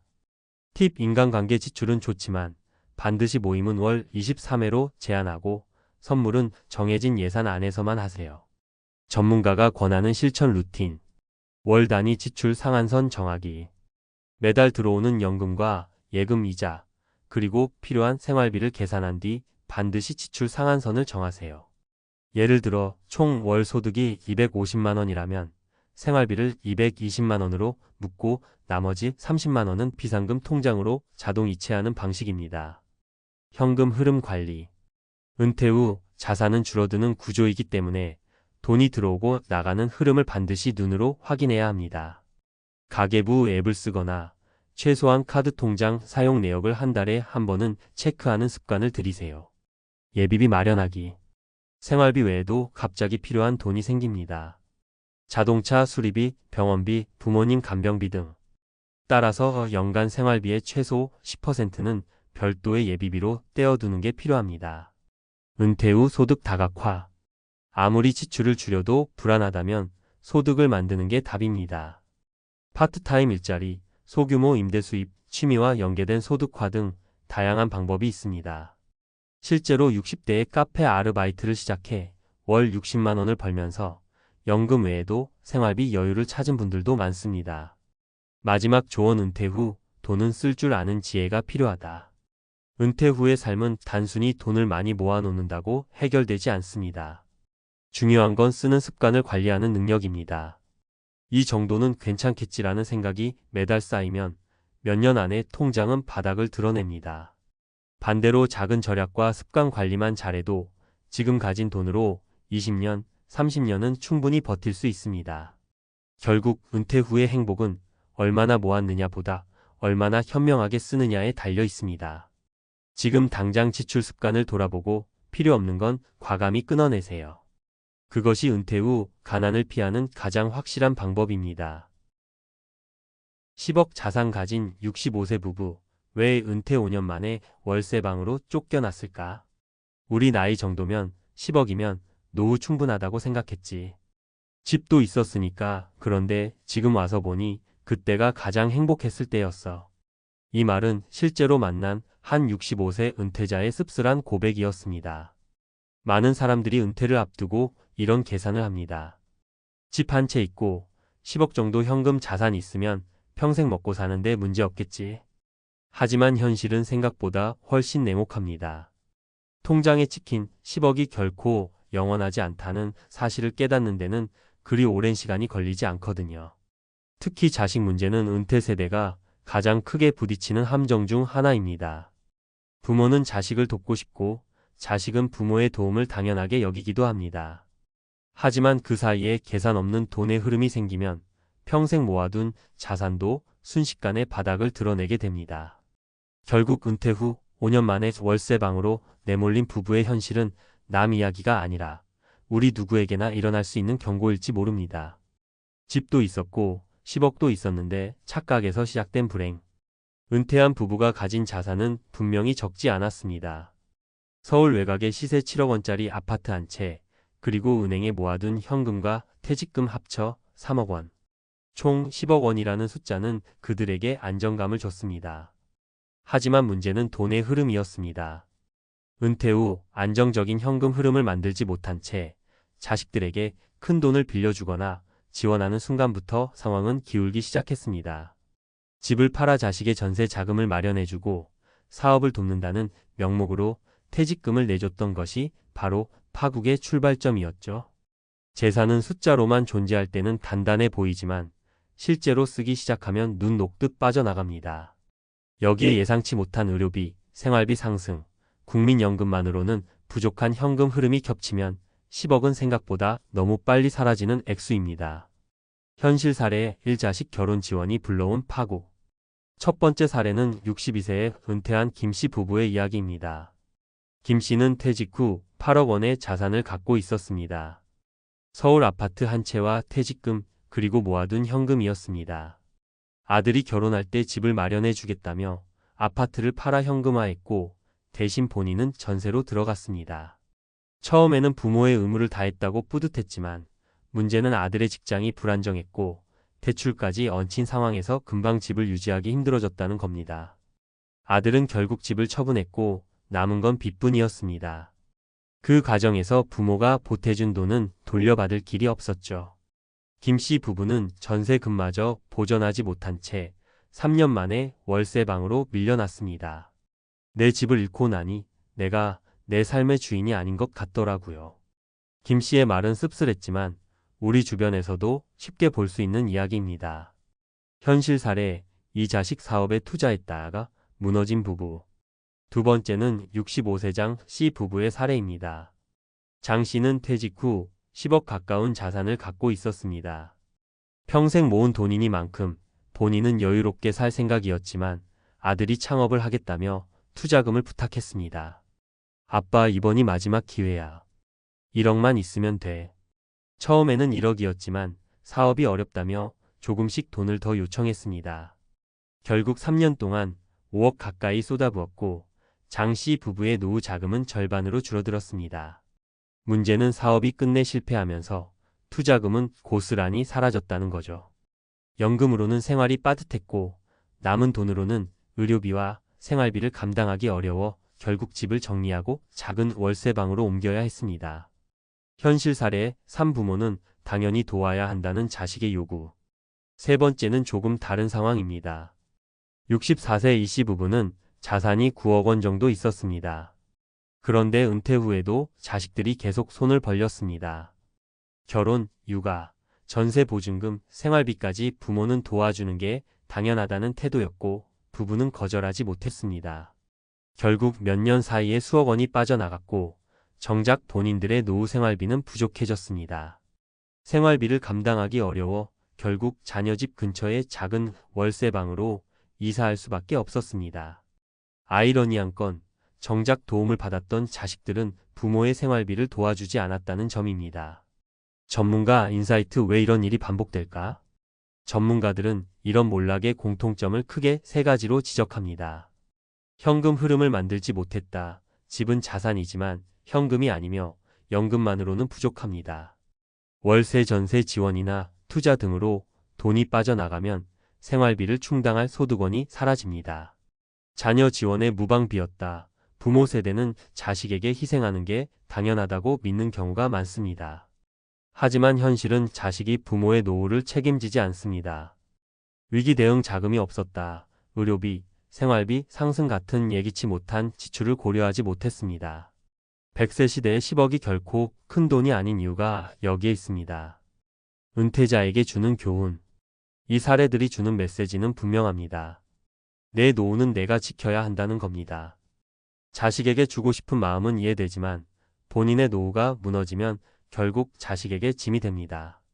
따라서 은퇴 전후에 반드시 지켜야 할 원칙은 이렇습니다. 집을 팔거나 퇴직금을 쓸 때는 반드시 현금 흐름월 세수입, 연금 등을 확보할 것. 자녀 지원은 줄 수 있는 만큼만 하되 반드시 계약이나 증빙을 남겨 돌려받을 여지를 마련할 것.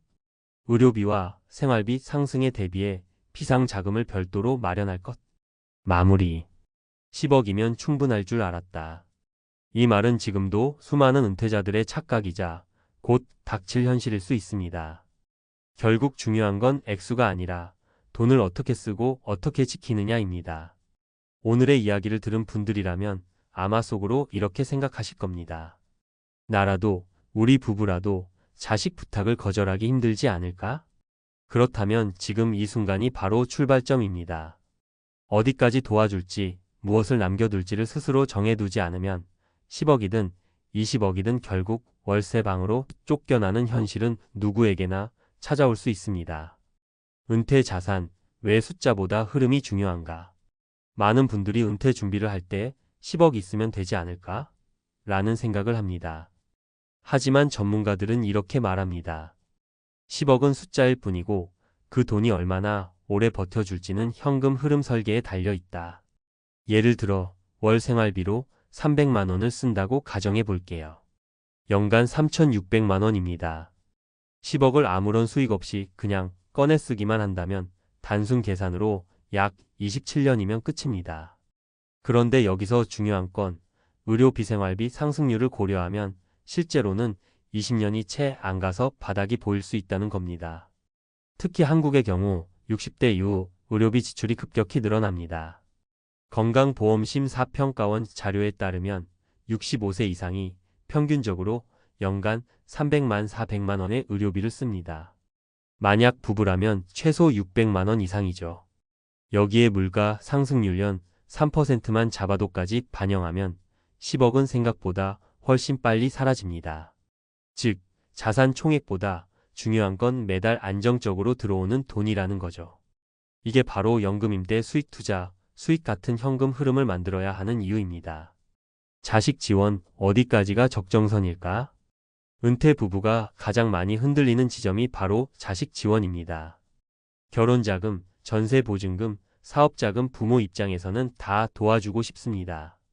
하지만 여기서 반드시 지켜야 할 원칙이 있습니다. 전문가들이 말하는 기준은 총 자산의 1020% 이상은 넘기지 말라는 겁니다. 예를 들어 자산이 10억이라면 자식에게 지원해 줄 수 있는 최대치는 1억 2억 정도라는 거죠. 그 이상을 쓰면 본인의 노후 안전망이 무너집니다. 실제 상담 사례에서도 자식 결혼을 이유로 집을 팔아 5억을 내준 부모가 5년 안에 생활고에 빠지는 경우가 많았습니다. 왜냐하면 자식이 돌려줄 수 있는 구조가 아니기 때문입니다. 부모가 주는 돈은 투자가 아니라 대부분 증여가 되니까요. 따라서 자식을 돕고 싶다면 줄 수 있는 선을 미리 정해두고 그 안에서만 돕는 것이 필요합니다. 자식에게는 냉정해 보일 수 있지만 결국 부모가 무너지면 자식도 힘들어진다는 걸 꼭 기억해야 합니다. 실제 생활비 시뮬레이션 65세 은퇴 부부의 경우 65세에 은퇴한 부부가 있다고 가정해 보겠습니다. 자산 10억 집 7억 현금 3억 월 생활비 300만 원 부부 기준 평균치 국민연금 월 120만 원 부부 합산 기준 평균 이 경우 매달 생활비 300만 원 중 국민연금으로 120만 원이 들어옵니다. 그럼 나머지 180만 원은 자산에서 꺼내 써야 하죠. 연간 2,160만 원입니다. 현금 3억 중에서 매년 2,160만 원을 빼쓴다면 약 13년 정도 버틸 수 있습니다. 65세에 은퇴하면 78세쯤에는 현금이 고갈되는 셈입니다. 그 이후에는 집을 처분하거나 추가 수입이 없으면 버티기 어렵습니다. 이 단순한 계산만 봐도 집을 지키고 현금을 유지하려면 생활비 절감 또는 추가 수입 창출이 필수라는 사실이 보입니다. 실질적인 노후 대비 팁. 자산의 30%는 절대 건드리지 말라. 전문가들은 은퇴 자산 중 최소 30%는 비상용으로 남겨두라고 권합니다. 의료비 돌발 상황에 대비해야 하기 때문입니다. 자식에게는 현금 대신 지분계약 형태로 지원하라. 단순히 돈을 내주는 게 아니라 대출 보증 대신 지분 투자 형식 혹은 계약서를 써두는 방식으로 돌려받을 여지를 남겨야 합니다. 집은 함부로 팔지 말고 임대 수익을 고려하라.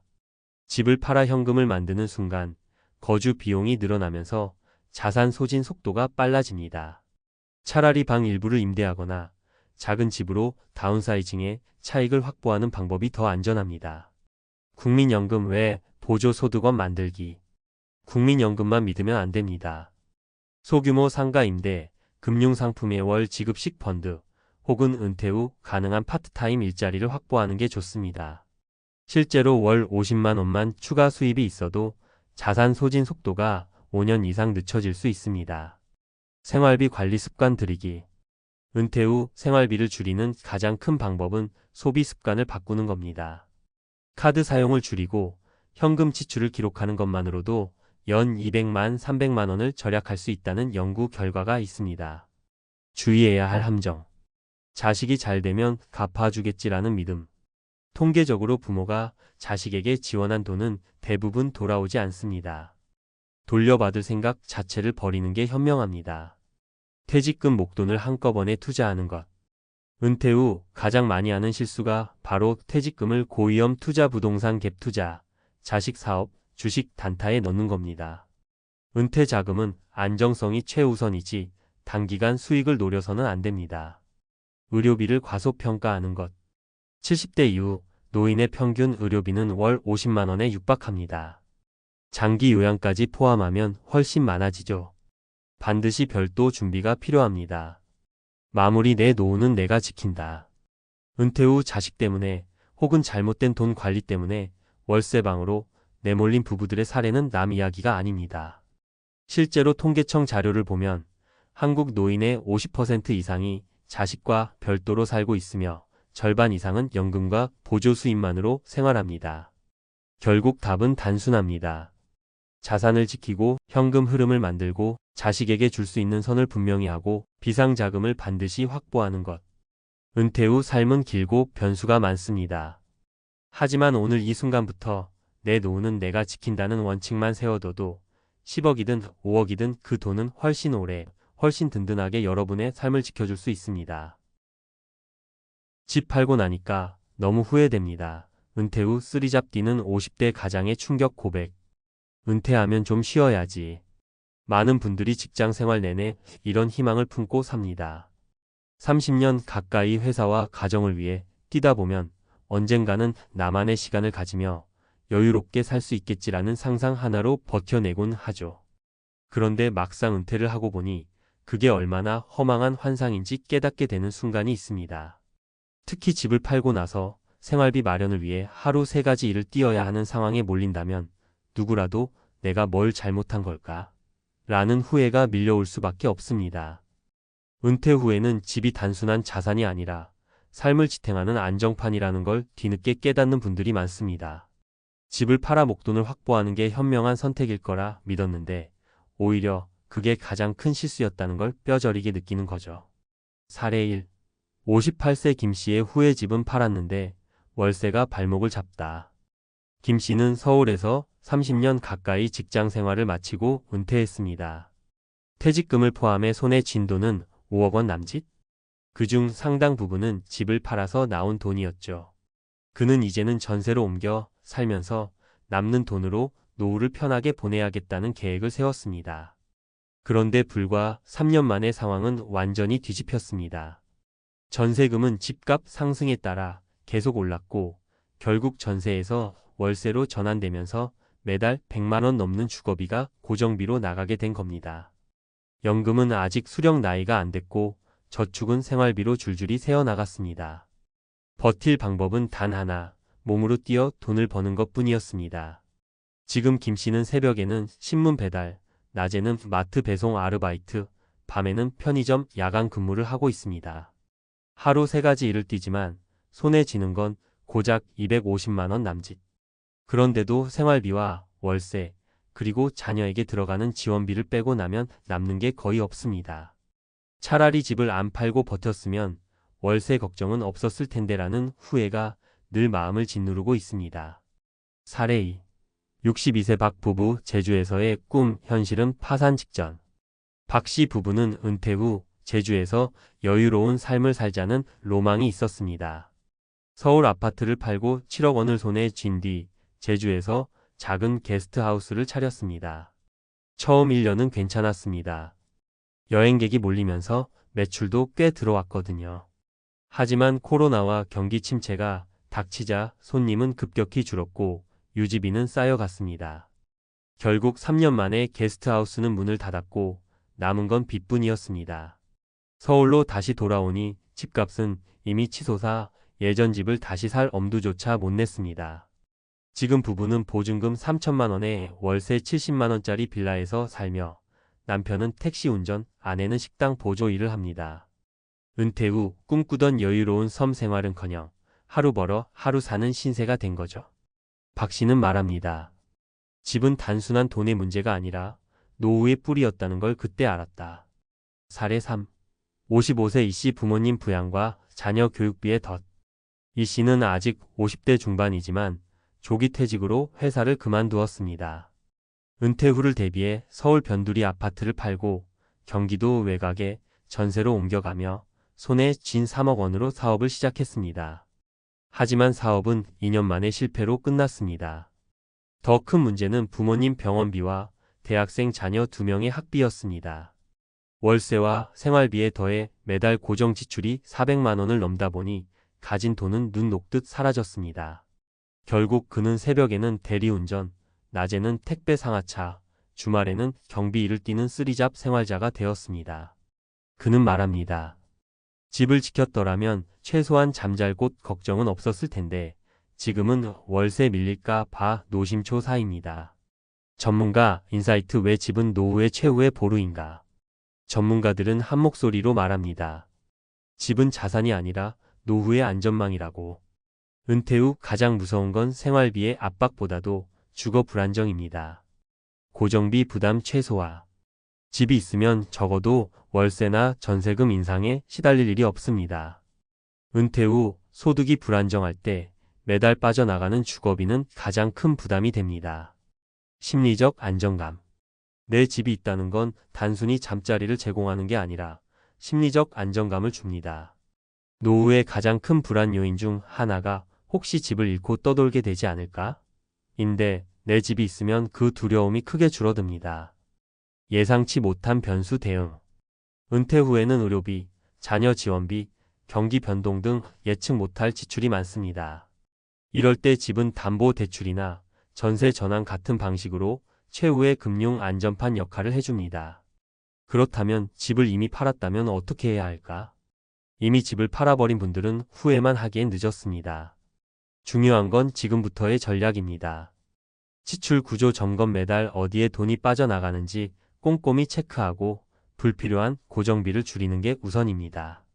주거 안정 확보 가능하다면 소형 주택이라도 다시 매입해 월세 리스크를 줄이는 게 좋습니다. 소득 다변화 쓰리잡으로 몸만 혹사시키는 게 아니라 온라인 재택근무나 기술을 살린 파트타임 같은 덜 힘든 일자리로 다변화하는 것도 방법입니다. 연금 준비. 국민연금 외에도 개인연금, 퇴직연금 등을 다시 점검하고 수령 시기를 전략적으로 조율할 필요가 있습니다. 마무리. 은퇴 후 진짜 중요한 건 집값이 아니다. 많은 분들이 은퇴 준비를 얼마나 많은 돈을 모았는가에 초점을 맞춥니다. 하지만 정작 중요한 건 돈의 크기보다 지출 구조와 주거 안정성입니다. 집을 팔면 당장은 큰 돈이 생기는 것 같지만 그 돈은 생각보다 빠르게 줄어듭니다. 반면 집은 시간이 지나도 내가 쉴 수 있는 안전한 공간으로 남습니다. 은퇴 후 집을 팔지 말아야 하는 이유가 여기에 있습니다. 쓰리잡을 뛰며 하루하루를 버티는 50대 가장의 고백은 단순한 개인의 이야기가 아닙니다. 지금 이 글을 읽는 우리 모두가 내일의 주인공이 될 수 있습니다. 그래서 은퇴 준비는 단순히 돈을 모으는 게 아니라 어떻게 안정적인 삶의 틀을 지킬 것인가에 달려 있다는 걸 잊지 말아야 합니다. 은퇴 후 집을 팔아야 할까? 전문가의 구체적 진단. 많은 분들이 집을 팔면 목돈이 생기니까 노후 생활이 편해지지 않을까? 라고 생각합니다. 하지만 금융 전문가와 은퇴 컨설턴트들은 섣부른 집 매각은 최악의 선택이 될 수 있다고 경고합니다. 이유는 단순합니다. 집은 돈이 들어오는 자산은 아니지만 돈이 나가는 걸 막아주는 자산이기 때문입니다. 즉, 집을 갖고 있으면 월세나 전세금 인상 같은 변수를 막아주고 장기적으로 안정성을 줍니다. 1. 생활비 시뮬레이션으로 보는 집의 가치. 예를 들어 60세 은퇴 부부가 서울에서 월세 100만원짜리 집에 살게 되었다고 가정해 봅시다. 10년 1억 2천만원, 20년 2억 4천만원, 30년 3억 6천만원. 즉, 집을 갖고 있으면 최소한 이 금액만큼은 쓸 돈을 아낀 것과 같습니다. 반대로 집을 팔아 그 돈을 생활비로 쓴다면 이 절약 효과는 사라집니다. 여기에 주거 불안정성까지 더해지니 단순히 집을 팔아 얻는 현금보다 훨씬 큰 리스크를 떠안게 되는 겁니다. 2. 집을 팔아야 할 경우와 지켜야 할 경우. 전문가들은 무조건 집을 지켜라 라고만 말하지는 않습니다. 상황에 따라 전략이 달라지죠. 집을 지켜야 할 때, 대출이 거의 없고 주거비가 거의 들지 않는 경우, 지역사회, 의료 인프라, 교통이 모두 갖춰져 있어 계속 살만한 경우, 은퇴 후 다른 소득원이 불안정할 때, 집을 팔아도 되는 경우, 집값은 높지만 너무 큰 평수라 관리비 세금이 과도하게 나가는 경우, 도심에서 멀리 떨어져 있어 생활 인프라가 부족한 경우, 자녀가 이미 독립했고 부부 단둘이 살기에 주거 공간이 불필요하게 큰 경우, 즉 다운사이징작은 집으로 옮기기는 합리적일 수 있습니다. 다만 완전한 무주택자 전환은 피하는 게 안전합니다. 3. 은퇴 후 쓰리잡을 피하려면 실질적 팁. 현실적으로 은퇴 후 생활비는 월 250만 300만 원이 최소 기준이라고 합니다. 국민연금연구원 자료에 따르면 2024년 기준, 부부 기준 최소 노후 생활비는 약 248만 원, 적정 노후 생활비는 374만 원입니다. 따라서 연금 추가 소득을 합쳐 최소 월 300만 원 정도는 맞춰야 기본적인 생활이 가능합니다. 구체적인 실천 팁, 연금 점검하기. 국민연금 예상 수령액 확인은 필수입니다. 만약 국민연금만으로 월 100만 원 수준이라면 퇴직연금, 개인연금 등을 합쳐 200만 원 이상으로 끌어올려야 합니다. 지출 구조 재설계. 고정비, 주거비, 통신비, 보험료가 전체 생활비의 60% 이상이면 위험 신호입니다. 주거비를 줄이는 게 최우선인데 집이 있다면 유지, 없다면 최대한 저렴하고 안정적인 거주 형태를 찾아야 합니다. 소득 다변화. 몸으로 버티는 쓰리잡 대신 체력 소모가 적고 장기간 지속 가능한 일을 찾아야 합니다. 이에 온라인 상담, 번역, 장문, 공공기관 시간제 근무, 지역 도서관학교 보조교사, 소규모 자영업 등. 실제로 60대 이상 재취업자 중 약 40%가 서비스 판매직이 아닌 사무보조, 교육보조 같은 비교적 덜 힘든 일을 선택하고 있습니다. 4. 놓치기 쉬운 주의사항. 주택연금 활용. 무주택이 아니라면 집을 팔지 않고 현금 흐름을 만드는 방법도 있습니다. 주택연금이 그 예죠. 예컨대 3억 원 상당의 주택을 담보로 맡기면 부부 기준 매달 약 7,090만 원의 연금을 평생 받을 수 있습니다. 이는 집은 지키면서 생활비를 확보하는 방법이 될 수 있습니다. 투자 실패 위험. 집을 팔아 현금을 마련한 뒤 안정적 자산 운용 대신 무리하게 창업이나 고위험 투자에 쓰면 순식간에 전 재산을 잃을 수 있습니다. 실제로 은퇴자 파산 사례의 70% 이상이 사업 실패 때문이라는 통계도 있습니다. 심리적 비용. 집을 팔고 나서 내가 이제 기댈 곳이 없다는 불안은 단순히 돈의 문제가 아닙니다. 이 심리적 불안이 결국 건강 악화, 가족 갈등, 사회적 고립으로 이어질 수 있습니다. 마무리. 은퇴 후 후회하지 않으려면.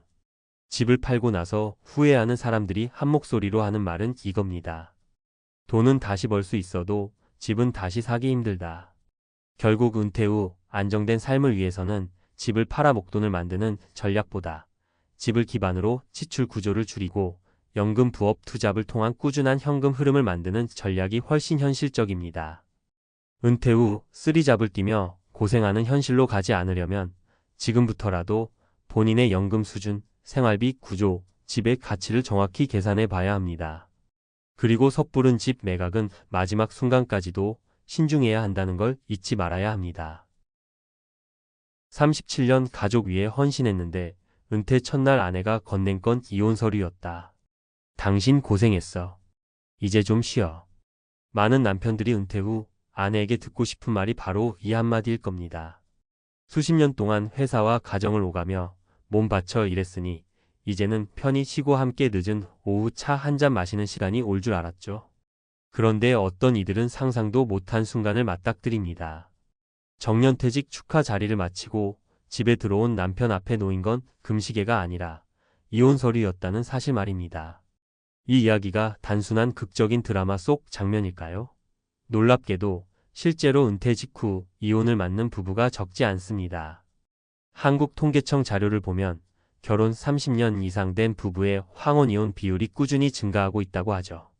그만큼 오랜 세월 함께 살았음에도 은퇴라는 전환점에서 갈라서는 부부가 많다는 겁니다. 왜 이런 일이 벌어질까요? 단순히 성격 차이 때문만은 아닙니다. 은퇴라는 사건이 부부의 관계, 생활 방식, 경제 상황을 송두리째 흔들어 놓기 때문입니다. 1. 은퇴가 몰고 오는 관계의 재조명. 37년 동안 직장과 가정을 오가며 살아온 남편 입장에서는 내가 이렇게까지 희생했는데라는 자부심이 큽니다. 하지만 아내 입장에서는 나는 그 37년 동안 혼자였다는 외로움이 쌓여온 경우가 많습니다. 남편은 회사 사람들과 술자리, 회의, 출장으로 시간을 보내고 아내는 혼자 집안일과 아이 양육을 전담하며 세월을 흘려보냈죠. 겉보기엔 한 가정을 위해 함께 달려온 것 같지만 실제 체감은 달랐던 겁니다. 은퇴 후 갑자기 하루 종일 집에 있는 남편을 맞닥뜨린 아내들은 생각보다 큰 불편함을 호소합니다.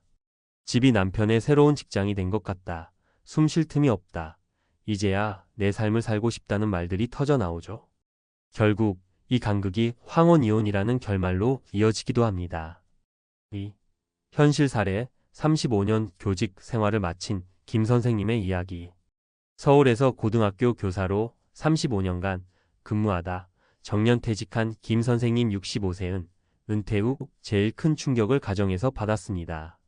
그동안 나는 아이들과 제자들을 위해 살았다고 생각했는데 아내는 내가 늘 집을 비웠다고 느끼더라고요.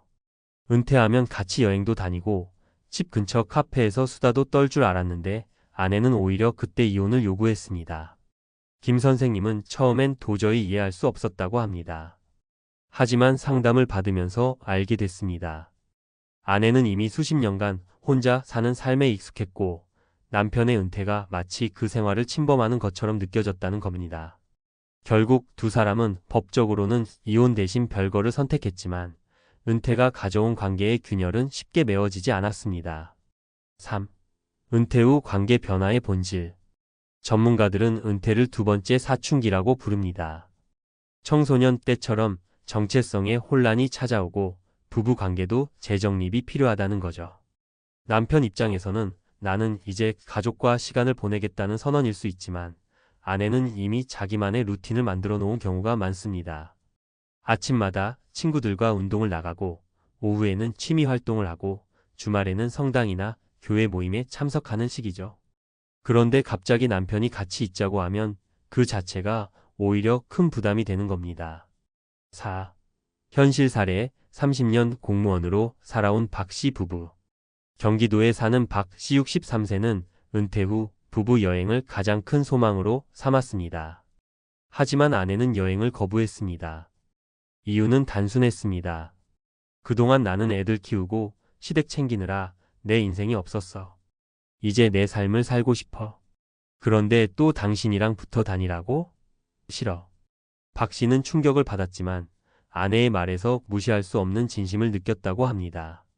그는 결혼 생활 내내 아내가 희생한 걸 당연시했고 은퇴 후에도 이제는 나를 위해 시간을 써줄 거다라는 기대를 갖고 있었죠.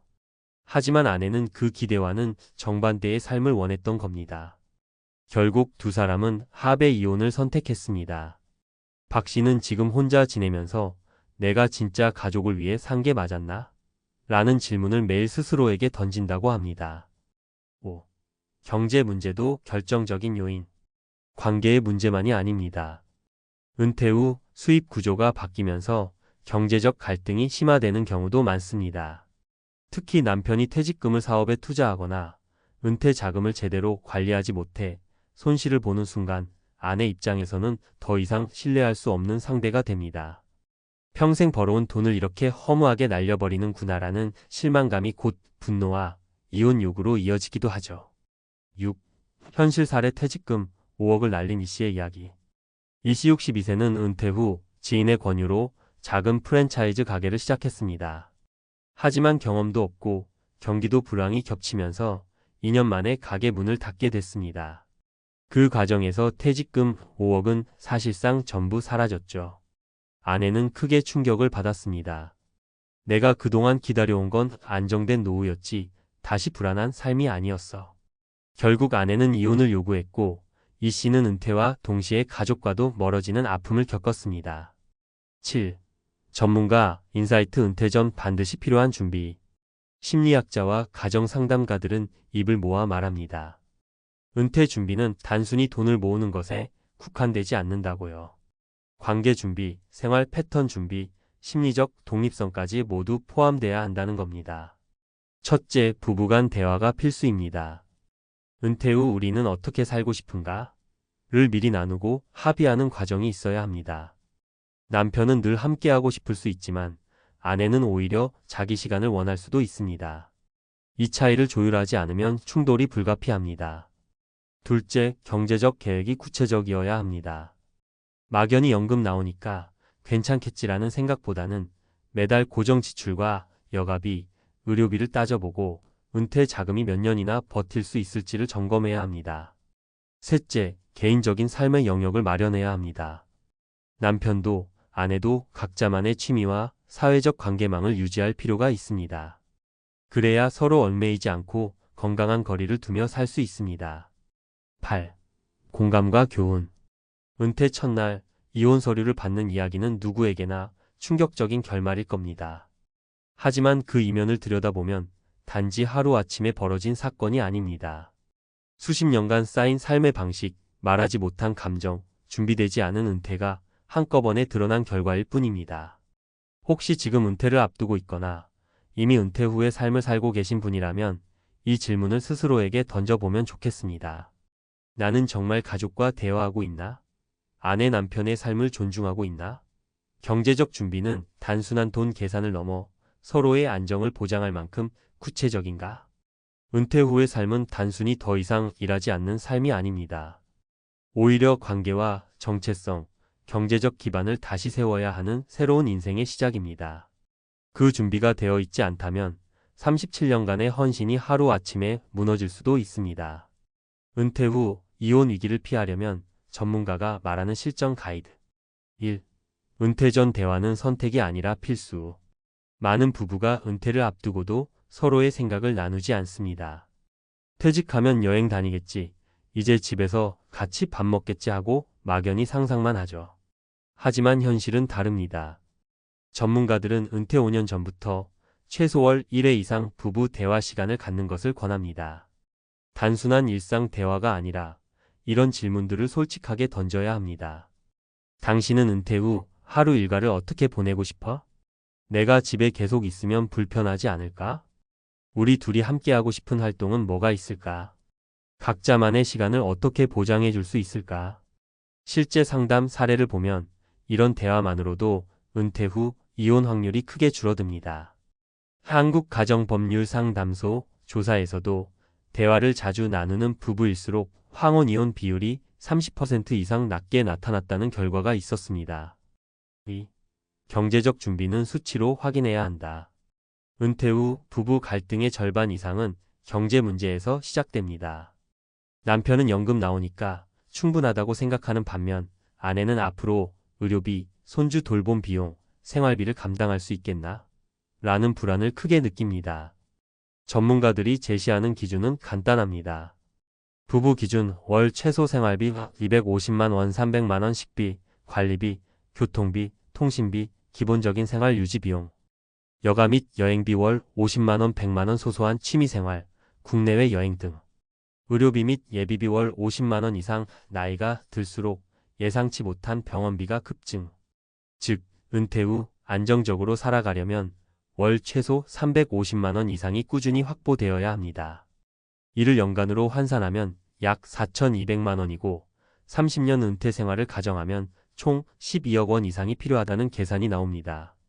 여기서 중요한 건 당장 12억 원이 없으면 끝이다가 아니라 연금, 퇴직금, 저축, 부동산 임대소득, 아르바이트 수입 등을 합쳐 이 금액을 충당할 수 있는 구조를 만들어야 한다는 겁니다. 3. 퇴직금 관리 사업은 신중, 분산은 필수. 앞서 사례처럼 퇴직금으로 무리하게 가게나 창업을 하는 경우가 많습니다. 그러나 통계적으로 퇴직자, 창업의 70% 이상이 3년 안에 문을 닫는다는 사실을 아셔야 합니다. 경험과 전문성이 없는 분야에 뛰어들면 거의 실패한다고 봐야 합니다. 전문가들이 권하는 방법은 퇴직금 100%를 한 번에 투자하지 말고 3등분해서 분산 관리하는 겁니다. 13은 안전한 금융상품, 예금, 채권형 상품 등. 13은 안정적 투자, ETF, 분산형 펀드 등. 13은 생활비, 보충용 현금성 자산. 이렇게 나누어 두면 혹시 일부가 손실 나더라도 전체 자산이 무너지지 않습니다. 특히 지인 권유 사업은 은퇴자, 파산의 가장 큰 원인이니 반드시 피해야 합니다. 4. 심리적 준비. 은퇴는 내 시간만큼 배려의 시간. 은퇴 후 가장 큰 불만은 왜 하루 종일 붙어 있냐는 겁니다. 남편은 이제야 아내와 시간을 보내고 싶어 하지만 아내는 이미 자신의 사회적 네트워크와 루틴을 가지고 있습니다. 전문가들은 이렇게 조언합니다. 은퇴자는 주 3회 이상 개인 활동을 가져야 한다. 예체육관, 동호회, 봉사활동. 부부는 하루 최소 3시간은 각자만의 공간에서 보내라. 함께하는 시간은 의무적 동행이 아니라 합의된 활동으로 정한다. 예 주말 영화, 월 1회 여행 등. 이 원칙만 지켜도 불필요한 갈등을 크게 줄일 수 있습니다. 5. 실제 활용할 수 있는 주의사항. 노후 생활비는 현재 생활비 30%로 잡으라. 은퇴 후 의료비, 여가비 지출이 늘어나서 보통 2030% 더 필요해집니다. 퇴직금은 1억이면 10년 버틴다. 착각이다. 월 300만 원만 써도 1년이면 3,600만 원이 나가고 10년이면 3억 6천만 원이 필요합니다. 은퇴 자금은 생각보다 빨리 소진됩니다. 가치 있자는 말보다 내 시간을 존중해라는 말이 중요하다. 부부 관계를 지키려면 서로의 독립성을 보장해야 합니다. 은퇴 후 1년은 적응기로 설정하라. 처음 1년 동안은 과도한 여행, 큰 소비, 갑작스러운 투자보다는 차분히 생활 패턴을 맞추는 시간이 필요합니다. 마무리. 은퇴 후 다시 시작하는 부부의 시간. 37년간 가족을 위해 헌신했는데 은퇴 첫날 이혼 서류를 받는 건 너무나 비극적인 이야기입니다. 하지만 그 이면을 뜯어보면 사실 은퇴는 단순한 끝이 아니라 관계와 삶을 새롭게 설계하는 시작입니다. 경제적인 준비와 더불어 서로의 삶을 존중하고 대화하며 살아가는 태도가 필요합니다. 전문가들은 말합니다. 은퇴는 재산의 문제가 아니라 관계의 문제에서 시작된다. 돈이 넉넉해도 관계가 깨지면 불행하고 돈이 부족해도 관계가 단단하면 함께 버틸 수 있습니다. 앞으로 은퇴를 앞두고 있다면 지금이라도 배우자와 솔직하게 대화해 보세요. 그리고 내 삶과 상대방의 삶을 어떻게 조율할지 함께 고민해 보세요. 그것이 은퇴 후에도 함께 웃으며 살아갈 수 있는 가장 확실한 보험일 겁니다.